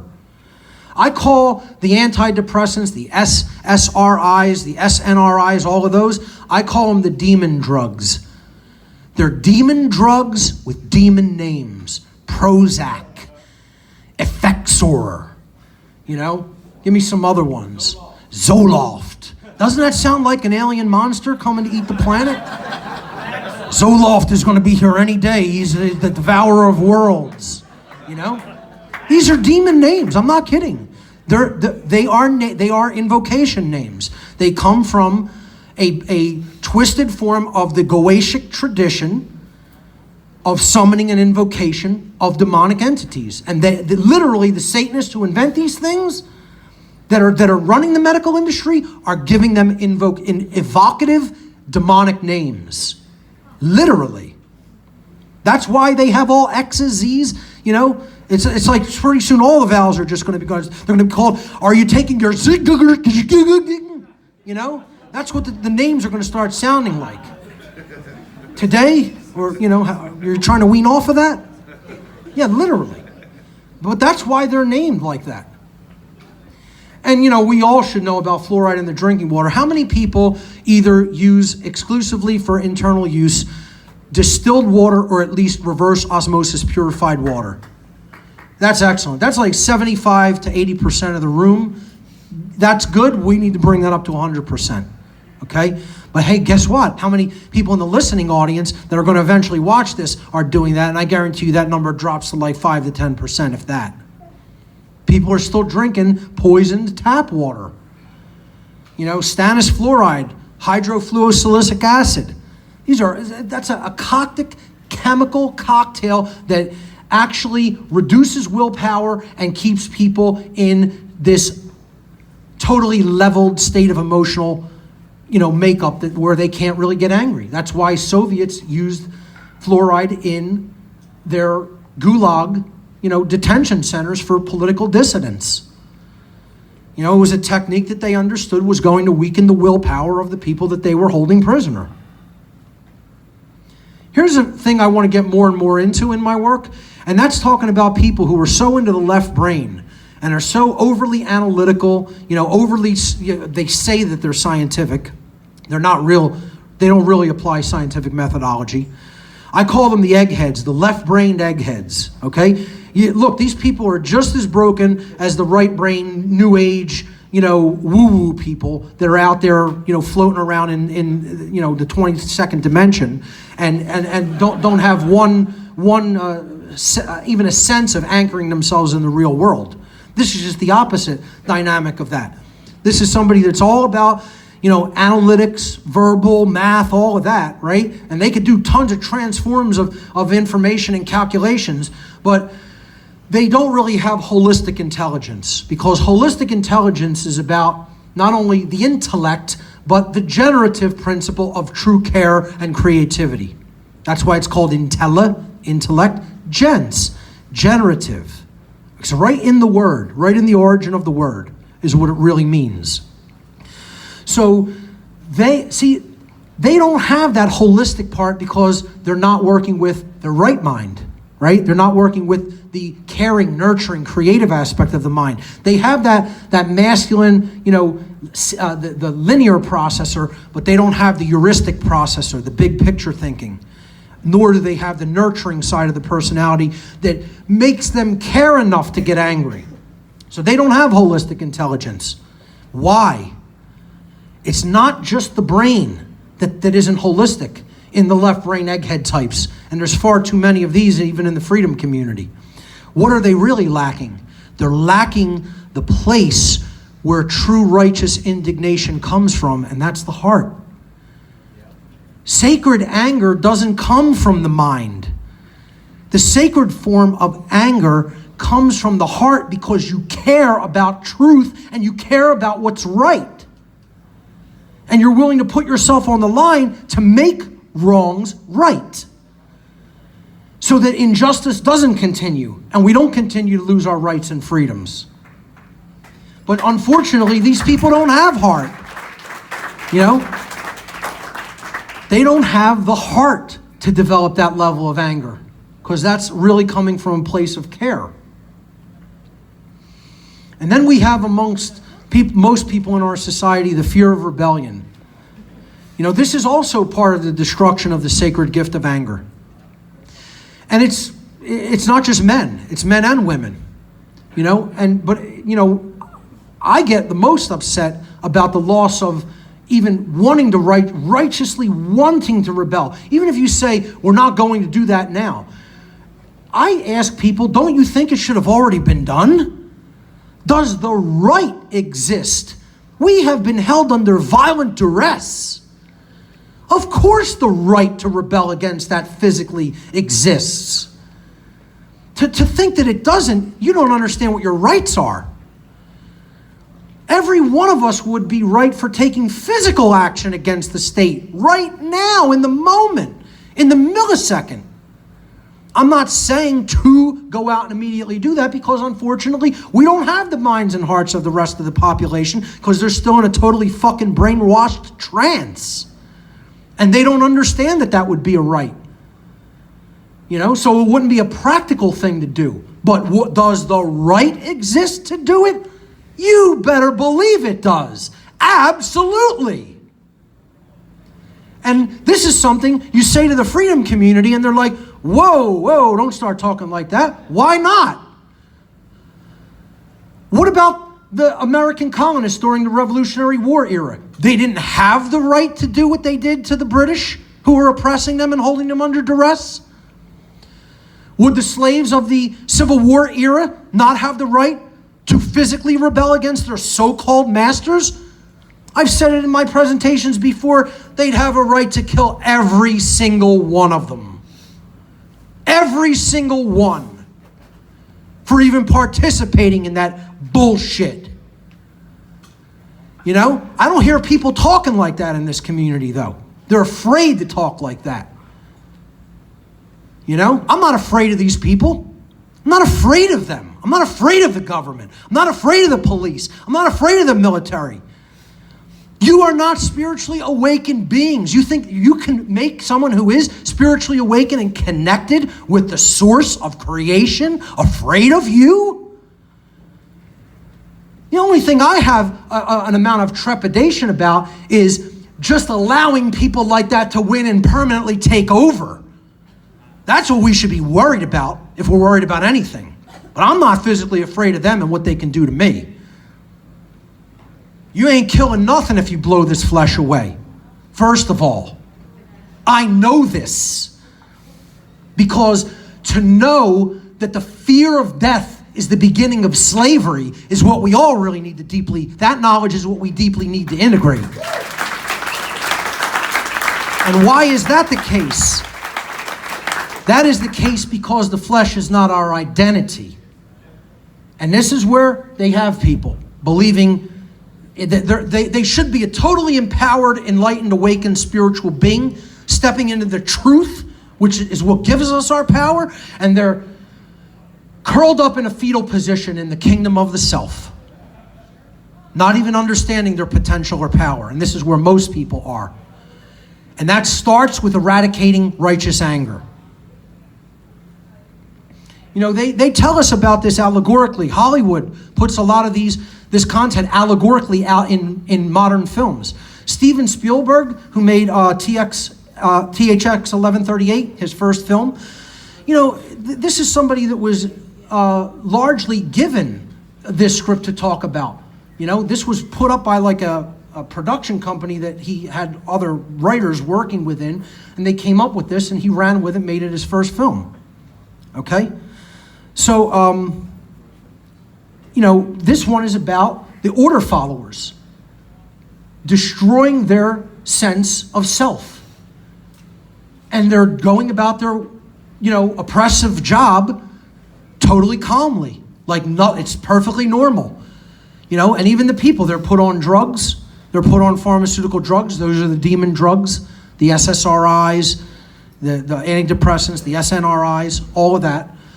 And they're told you can actually be jailed for or fined for not taking your medication.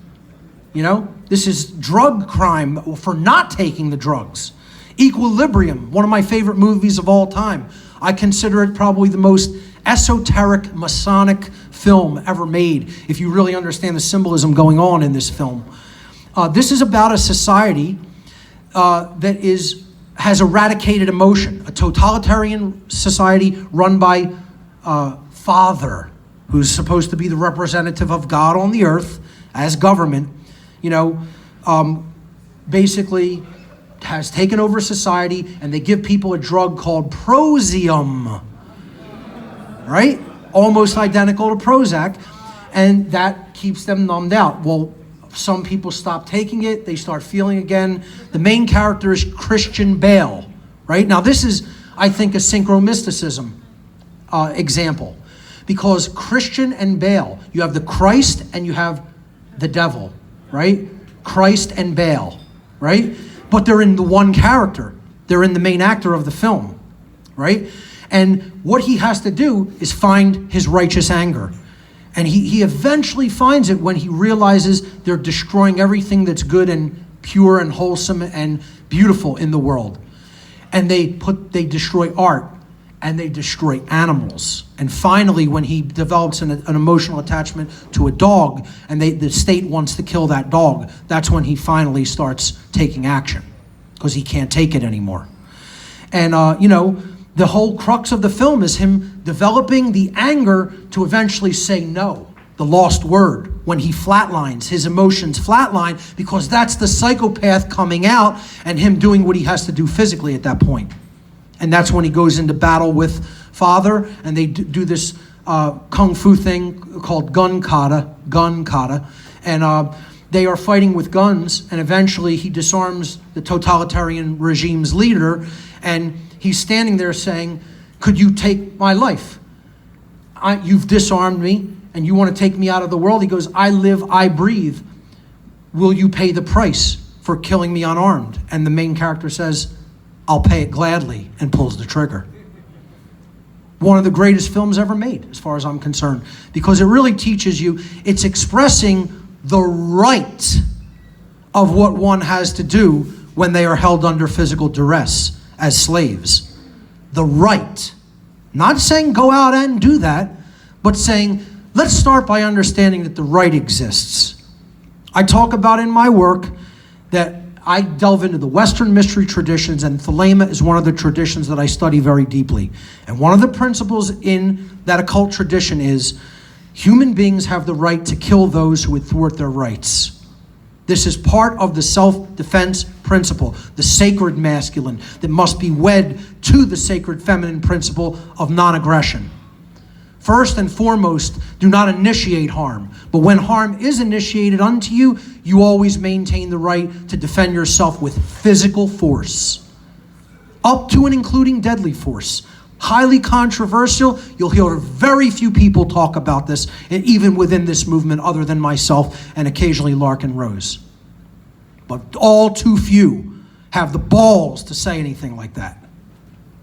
And then another one that I just recently saw, similar to the name, because this is about, leveling people out, making them all the same, right?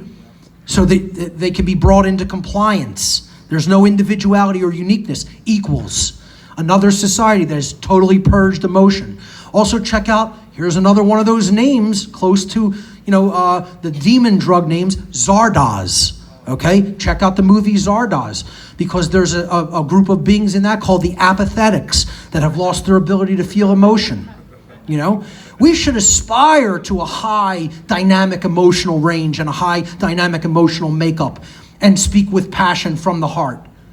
Too few people do it because they're in fear, which I'm going to talk about right here.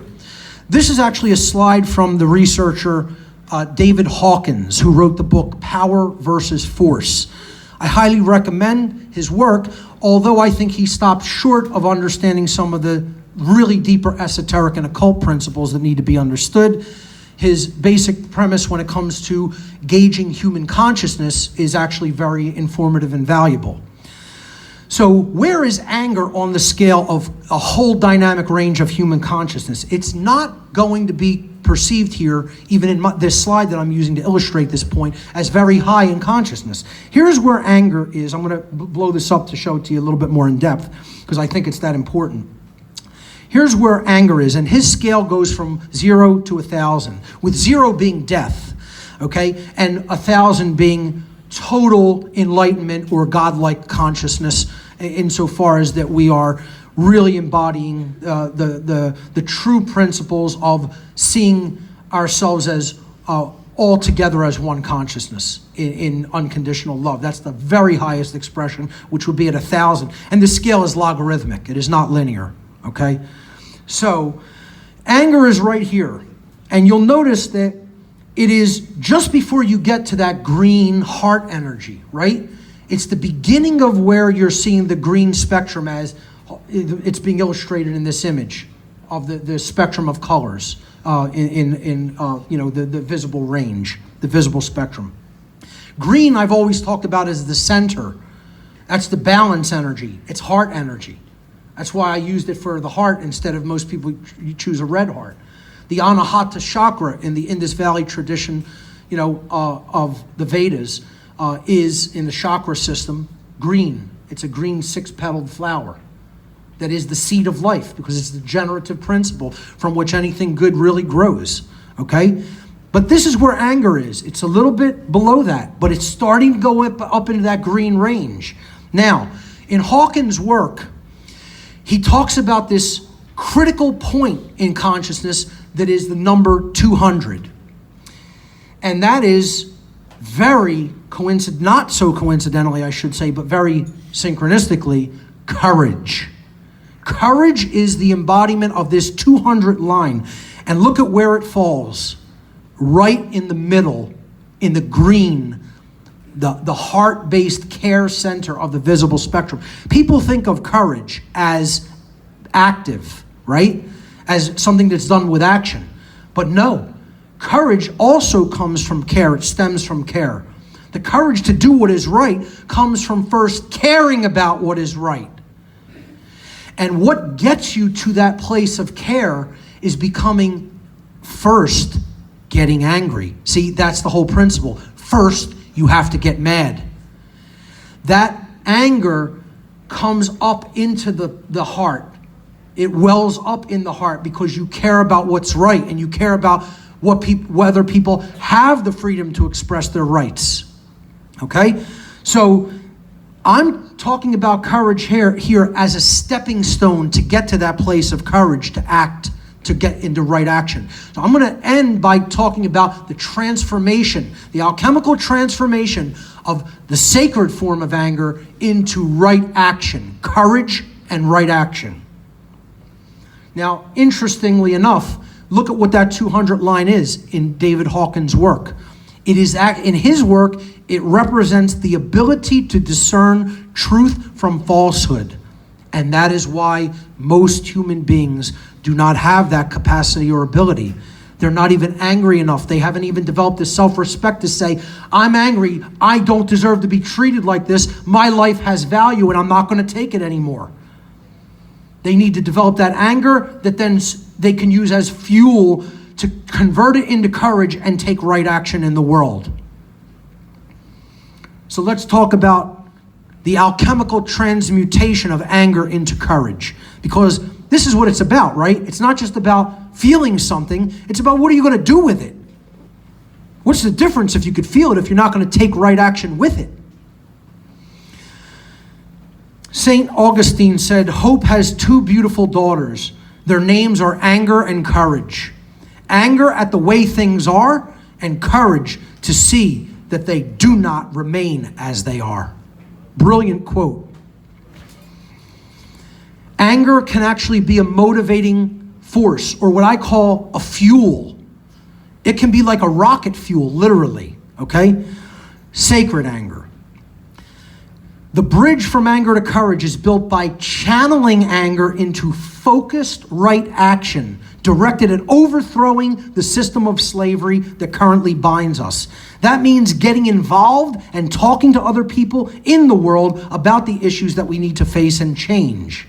By teaching them about objective morality and natural law, we can turn the tide in the war for human freedom.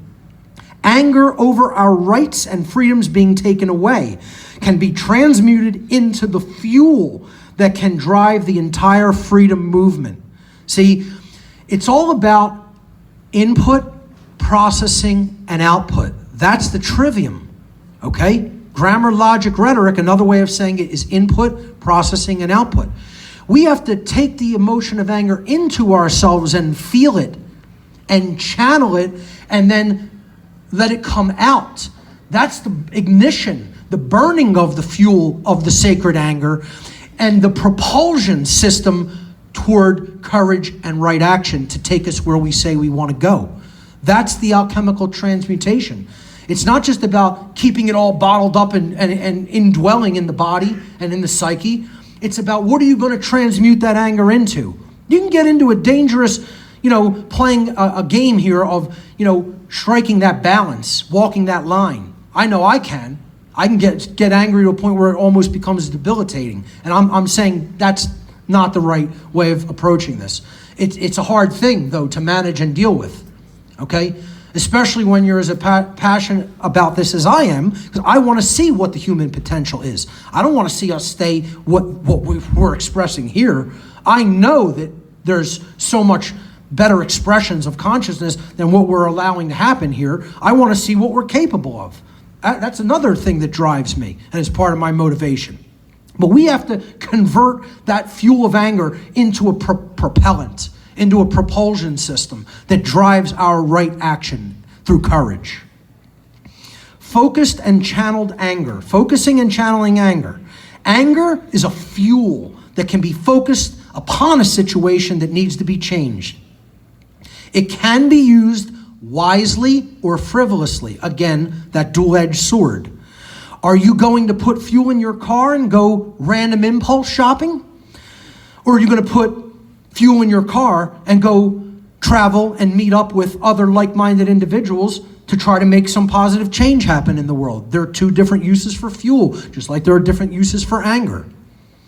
I'm not suggesting to dwell in continuous, useless rage. I'd never suggest that to people. You will destroy your immune system, okay? Your body will suffer as a result. I'm talking about focused, channeled, righteous indignation here. That's the sacred form of anger. But when we consciously channel the fuel of anger toward a productive purpose, it can become a creative tool toward the betterment of our society and our world. And that's what we have to do. We have to transmute it into something creative and then make positive change happen as a result. And part of doing this is what I call integrating the shadow self. Okay, I just talked about not being a psychopath, but having the psychopath in case you do need to turn your emotions off to physically defend yourself. You know, when you're defending somebody, when you're defending yourself against brutal violence being initiated upon you by someone, you better not have too much empathy toward them. You better do what's required to put them down as quickly as possible, because the more that encounter goes, the more exponential of a chance you have of being maimed or killed. That's one of the main principles they teach in any true self-defense or true martial arts.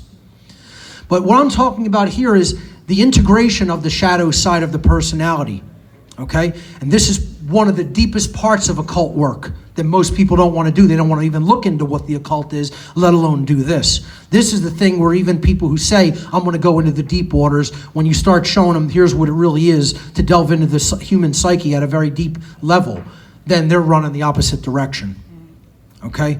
That's why there's so few occultists in the freedom movement. And that's why there's so few actual genuine light occultists in the world. The true lodge is scattered to the four winds of this planet.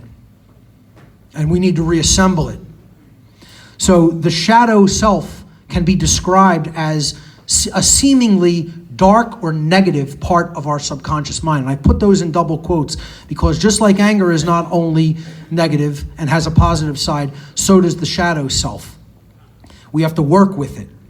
The subconscious knows and perceives all, and it is the connection to the true spirit within us. Our shadow self, if not worked with and properly integrated into our personality, can be expressed in severely imbalanced ways, especially when anger is suppressed or not used properly. Under such conditions, the imbalance builds at the subconscious level and is then manifested in counterproductive ways, such as becoming angry about frivolous things, about the wrong things that we shouldn't get angry about, or unjustly lashing out at others, etc. The shadow self is always present in our psychological makeup, whether we choose to acknowledge it and work with it or not. Ultimately, it really cannot be ignored. It's going to express in one form or another. Various methods of social engineering strive to mask and suppress our shadow self, allowing subconscious anger to turn into depression and eventually into shame, which, as we saw on the slide with David Hawkins' scale of consciousness, is the last level of consciousness before physical death. And that is where most of humanity dwells, in the consciousness called shame. And it is because they haven't done this integrative shadow work, okay? It is because they've allowed that subconscious anger that's always there in the subconscious, which knows all, to eventually turn into depression for not acting on it rightly, and then eventually into shame, which is continuous self-loathing for not having done the right thing. Shame is the lowest level of consciousness in which a human being can dwell while still being physically alive. The shadow. In Jungian psychology, the shadow or shadow aspect is part of the unconscious mind, consisting of repressed weaknesses, shortcomings, and instincts. Everyone carries a shadow, Jung wrote, and the less it is embodied in the individual's conscious life, the blacker and denser it is. See, this is why I say I was an easy work to come out of the case of ego that I had. Even as a Satanist, I worked with Satanists and dark Luciferians in their eugenics agenda for years of my life, knowing what they had planned for the world and watching it unfold. But guess what? There are people who make me look like an easy case of transformation. That's how hardened their ego is, because they will not dredge up the shadow side of the self and work with it and acknowledge their lack of perfection, acknowledge their weaknesses, acknowledge their shortcomings and failings and things that they have not done to the way that their potential they could arrive at. But it's okay acknowledging those weaknesses. That's part of being honest with yourself. I have done bad things. I have failed. I am not perfect. I can be an asshole. Okay, etc., so forth.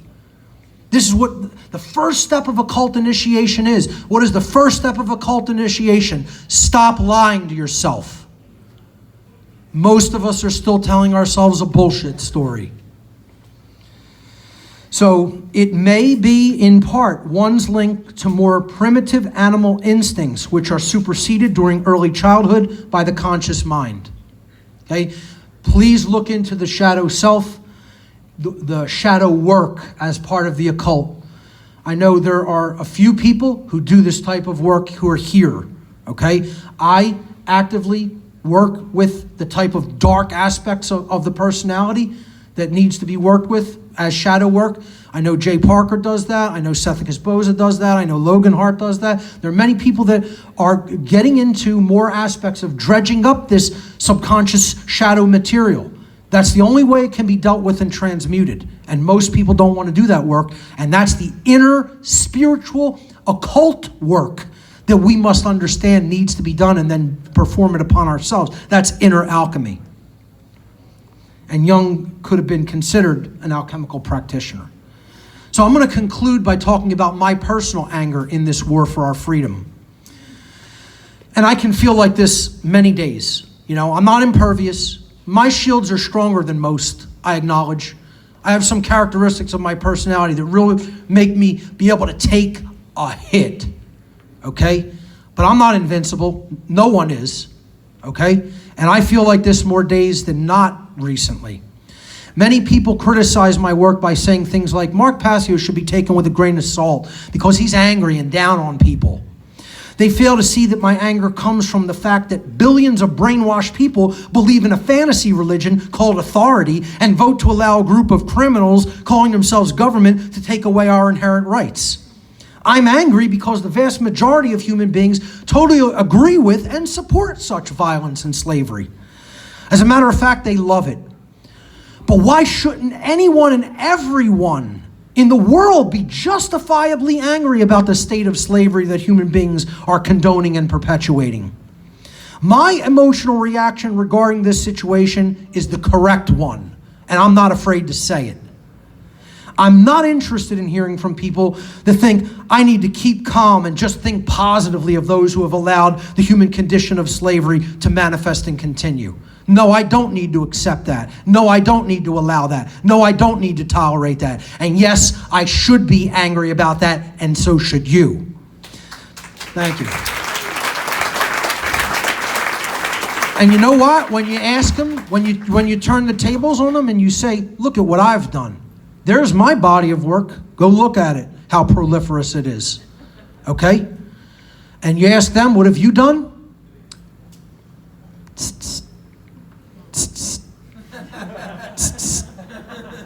Yeah, that's what you hear back. Okay? So, almost every one of these so-called critics have never done anything on their own to try to help anybody understand true morality or their slavery here on this planet.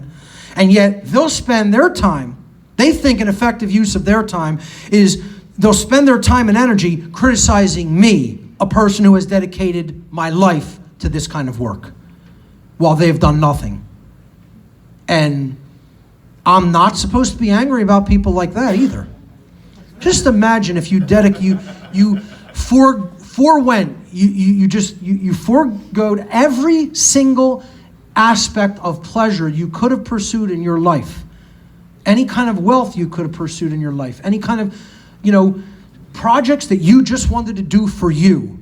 To do work like this, to teach people morality and teach people what is really going on in the human condition. And then you get critics telling you, I'm not going to listen to you because you're angry, and I'm going to go and try to tell people not to listen because you're angry about slavery. How would you feel? Okay? And then people will go, Mark, it's just a few bad apples. It's just a few people. It's just a few bad apples. Let me tell you something, folks. It's not just a few bad apples. Okay? The whole bunch needs to really reevaluate themselves as how they think of themselves as good people. The dark occult controllers of humanity aren't the main problem. Are they a problem? Yes. But are they the main problem? No. The influence that they direct on society is not the causal factor of human suffering on this planet. It is a symptom of it. The vast bulk of the human race is the cause of their own and each other's suffering. In their colossal ignorance of natural law and their overwhelming inability to even become angry in the face of their own slavery, they will go along with and even carry out the agendas for the ruling class elitists who tell them what to do. It has much less to do with the small groups of psychopaths giving the orders than it does with the people who will follow orders or just stay silent in the midst of evil. And that is the majority. In the aggregate, human beings are a species who continue to willingly listen to psychopaths and carry out their immoral orders of violence and coercion. And they condone it. And for these reasons, humanity as a whole has become a disgraced species that has actually enslaved itself and is dwelling in the consciousness of shame. That this is the human condition is why we should be angry. To change the human condition by ending slavery and creating a world based in true freedom is our collective one great work.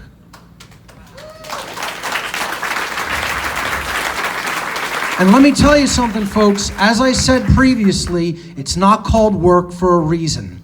And if you want to hear what it really entails on a day-to-day basis, come to the workshop on Monday, because I'm going to explain to you what type of a Renaissance man and Renaissance woman it does take. Now, I'm not saying that to discourage people, because I think there are many of those Renaissance people in attendance here that absolutely can be converted into powerful teachers of morality and natural law.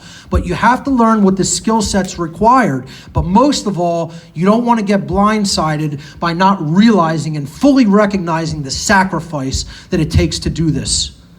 Okay? Ask people who work with me, and they will explain to you how much of a plodding, trudging process this is. That you make a little bit of progress each day, and then you just continue to do it. And it can be maddening, okay? This work here, I feel like that guy on the left saying, what is this all for? I say it all the time. I express that for cathartic purposes. I don't intend to give up, okay? Sometimes I need a break to refocus and recharge and refuel, okay? This work here is it's a Masonic work called from labor, from the occult tradition of light Freemasonry, true Freemasonry, esoteric Freemasonry. And it represents care and death. And it represents one of us in the consciousness of care that is doing the work to raise the consciousness of humanity. The broken pillar, okay? And the sprig of acacia is the Masonic symbol of the hope of the resurrection of the human soul. Out of the death, the spiritual death, and up to a place of spiritual enlightenment and being in the true will and the consciousness of true care. So, and we only have so much time to do that because death waits for us all. That's what this is showing us. A very high, positive allegorical picture in the Freemasonic tradition. Okay? And we should use our time wisely that we have, because we don't have unlimited time to get this work accomplished. And if you're not in it to accomplish it, you're not in it. It is about achieving the result. You hear too often in the New Age movement that it's not about the result that you'll get on the other side.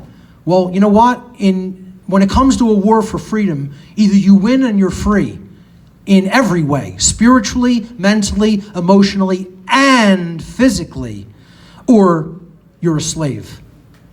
Okay? So the great work is all about sacrifice. It's about sacrificing your individual selfish lowercase w will for the gigantic uppercase W will of the will of creation. Let that will, not my will, be done. Okay? And to wrap up here, people always ask me, how do you continue, even in the face of seeing how bad things are? And they're bad. How do you continue on? How do you find the strength to continue? And I'm going to end by telling people that I have a secret.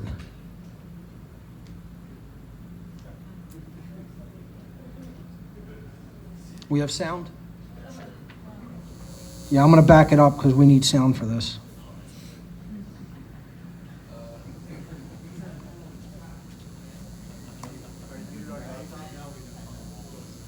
Hold on. Hold on a second. I might be on the wrong input on the laptop.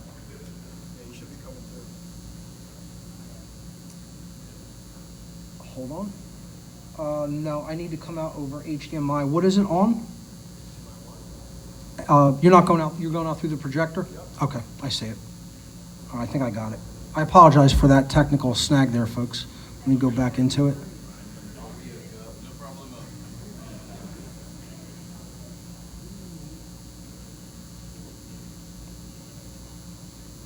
I have to play it from the current slide. Hold on.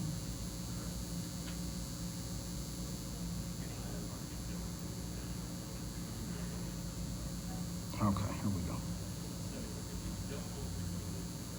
Just zooming ahead. Okay.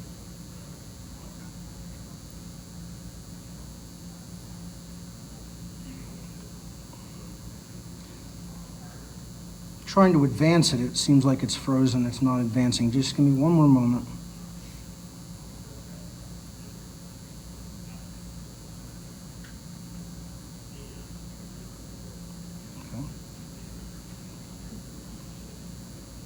The slide with the... Sorry.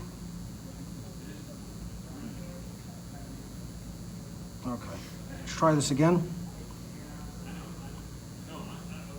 All right. We have sound now? Turn it up. So this is my secret, folks. Dr. Banner, now might be a really good time for you to get angry. That's my secret, Captain. I'm always angry.